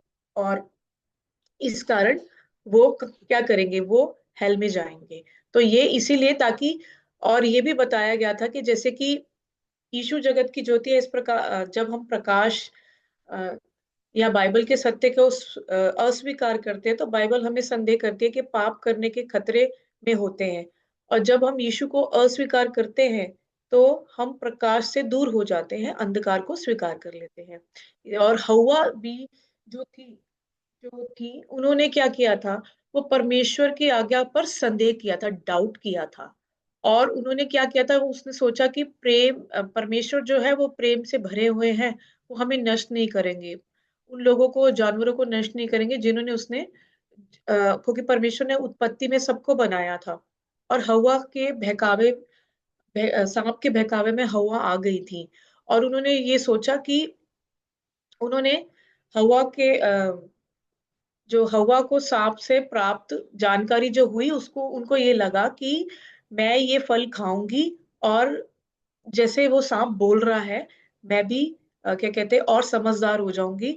और हवा को आश्चर्य होता था कि सांप ने ये सही कहा है, वो सोचती है। लेकिन उसने क्या किया, खुदा के ऊपर जो क्या किया, उसने डाउट किया, संदेह किया। और शायद अगर मैं फल खाऊंगी तो मैं परमेश्वर के समान हो जाऊंगी, क्योंकि और सांप ने उसे बहकाया था कि तू निश्चय नहीं मरेगी, तू बिल्कुल नहीं मरेगी, तू ये फल खा ले। तो उसने क्या किया, सांप ने हवा को धोखा दिया। वह परमेश्वर की आज्ञा को अस्वीकार करना चुनती है, और उसका पति भी यही चुनाव करता है। और क्या किया, वो क्या हुए, दंड, उनके ऊपर दंड आया, परमेश्वर का दंड आया। उन्होंने क्या किया, बागी अदन से उनको निकाल दिया। ठीक है। और मत्ती 1 से 4 में जब परमेश्वर जंगल में गए, तो शैतान ने उनको भी चलाने की कोशिश की। शैतान ने जंगल में शैतान के चालों ने लड़ने के लिए यीशु को महत्वपूर्ण नियम का उपयोग किया। खुदावन ने क्या किया, वो अपने वचन के अनुसार ही जो है, उन्होंने शैतान को बोला, और वो वहां से चला गया। क्योंकि यीशु वही गलत चुनाव कर सकते थे, लेकिन जो आदम और हवा ने किया था। लेकिन जल ऐसा नहीं हुआ। और कई लोगों ने, जल प्रलय से पहले रहने वाले लोगों ने भी यही गलत चुनाव किया। कादेश बर्नियों में इजरायलियों ने भी ये गलत चुनाव किए। यीशु पूछ सकता था कि एक प्रेमी परमेश्वर ने अपने बेटे को बिना भोजन या सुरक्षा के 40 दिन 40 रात उनको ऐसे ही रख छोड़ा, और ऐसे ही शैतान के आगे रख दिया। लेकिन वो कैसे पत्थरों से रोटियां बनवा सकते हैं। तो कई लोगों ने उनके ऊपर डाउट किए, और कई चीजें ऐसे उनमें चलती रही। लेकिन खुदावन यीशु मसीह ने जो शैतान है, उसको ठीक ठीक बिल्कुल भी अपने तरीके से खुदावन ने अपने परमेश्वर पर, अपने पिता के ऊपर बिल्कुल भी, वो बिल्कुल भी डगमगाए नहीं। और उन्होंने अपने वचनों के द्वारा ही उन्हें क्या कहते हैं, अ, बिल्कुल भी वचन में स्थिर होकर उन्होंने बताया कि यीशु पत्थरों को रोटी में बदल सकता था। लेकिन यीशु ऐसा नहीं किया। यीशु ने शैतान को बाइबल की आयतों से उत्तर दिया, और यीशु को अपनी पसंद के लिए कोई बहाना बनाने की जरूरत नहीं पड़ी। लेकिन जब इन कुछ भी बहाना करते हैं, हम लोग अविश्वास करते हैं, तो हम ज्यादातर क्या करते हैं, हम कुछ ना कुछ बहाना बनाने लग जाते हैं अनाज्ञा करते हुए। लेकिन हमें ऐसा नहीं करना। हमें कुछ भी, हम अगर हम विश्वास रखते हैं, तो ज्यादातर लोग जो है वो गलत निर्णय लेते हैं, जब हम अपनी अभिलाषाओं में फंसते हैं, या हम लालच में आते हैं। क्योंकि शैतान जो है, वो हमें ऐसी ही चीजों में लेके आता है, दुनियाई तरीके से वो हमें बरगलाता है। और वो ठीक ठीक क्या करता है, वो चाहता है कि हम लोग, जो लोग हैं, जो इस दुनिया में, वो खुदा के पास नहीं, वो हेल में जाए। लेकिन आ, हमें ऐसा नहीं करना। हमें अपने विश्वास में दृढ़ रहना है। और जैसे कि ज्यादातर लोग गलत निर्णय लेने पर करते हैं ऐसा इसलिए क्योंकि यीशु ने हमेशा सही काम करना चुना है।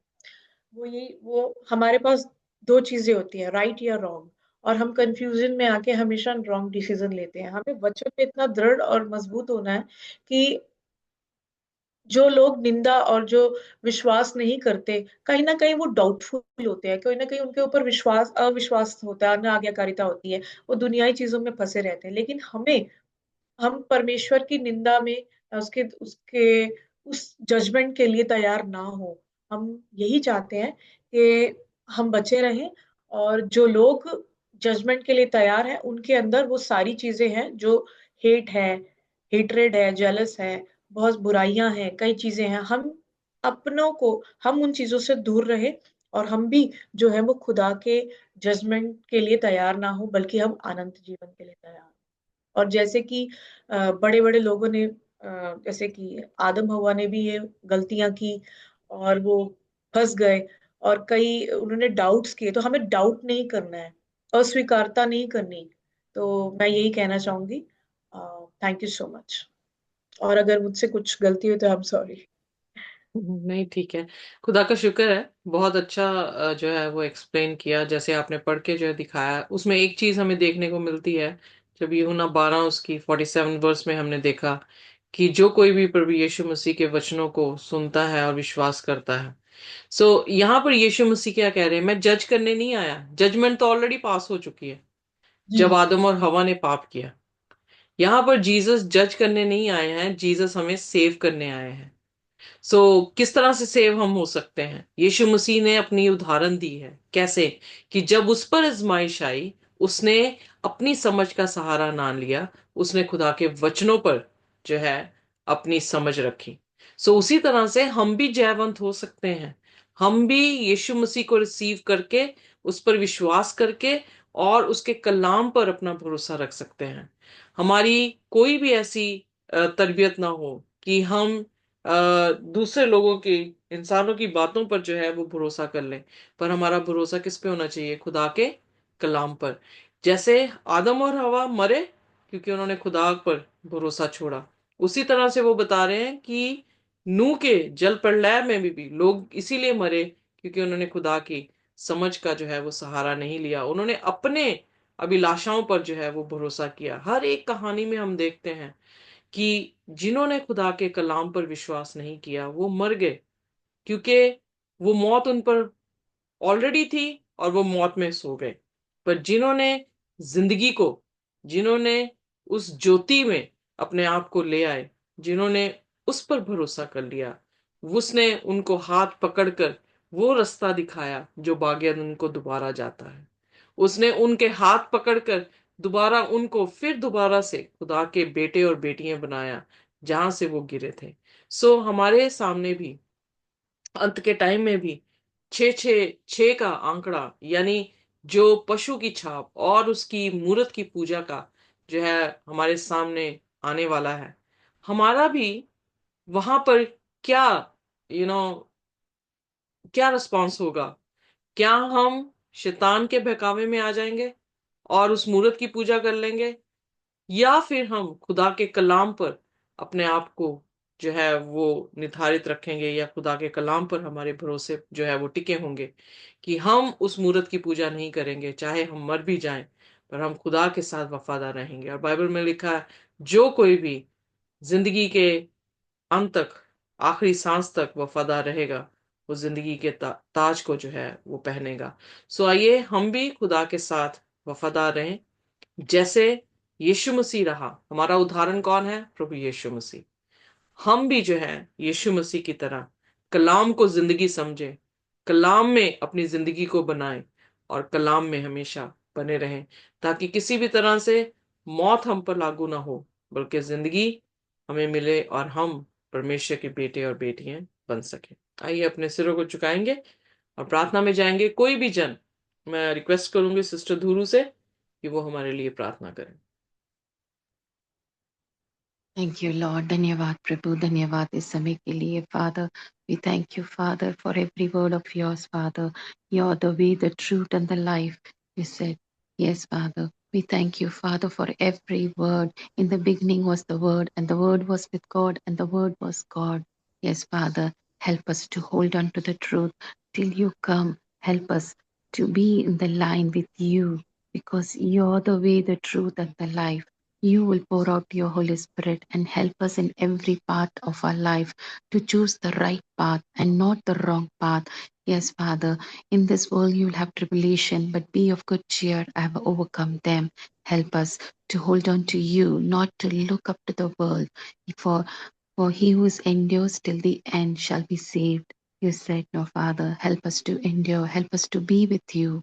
For you are the life. You have made us. You have brought into this world, and you will take care of us every moment. Father, we thank you, Lord. We thank you, Lord. We thank you for everything which you have done. We give all the honor and glory to you and you alone. We ask all this in the name of your only Son, Jesus Christ, we pray. Amen. Amen. Thank you very much and God bless you all. परमेश्वर का अनुग्रह और उसकी शांति हमारे साथ इसी तरह से बनी रहे जब तक कि वो दोबारा ना आ जाए. Amen. Amen. Amen. Amen.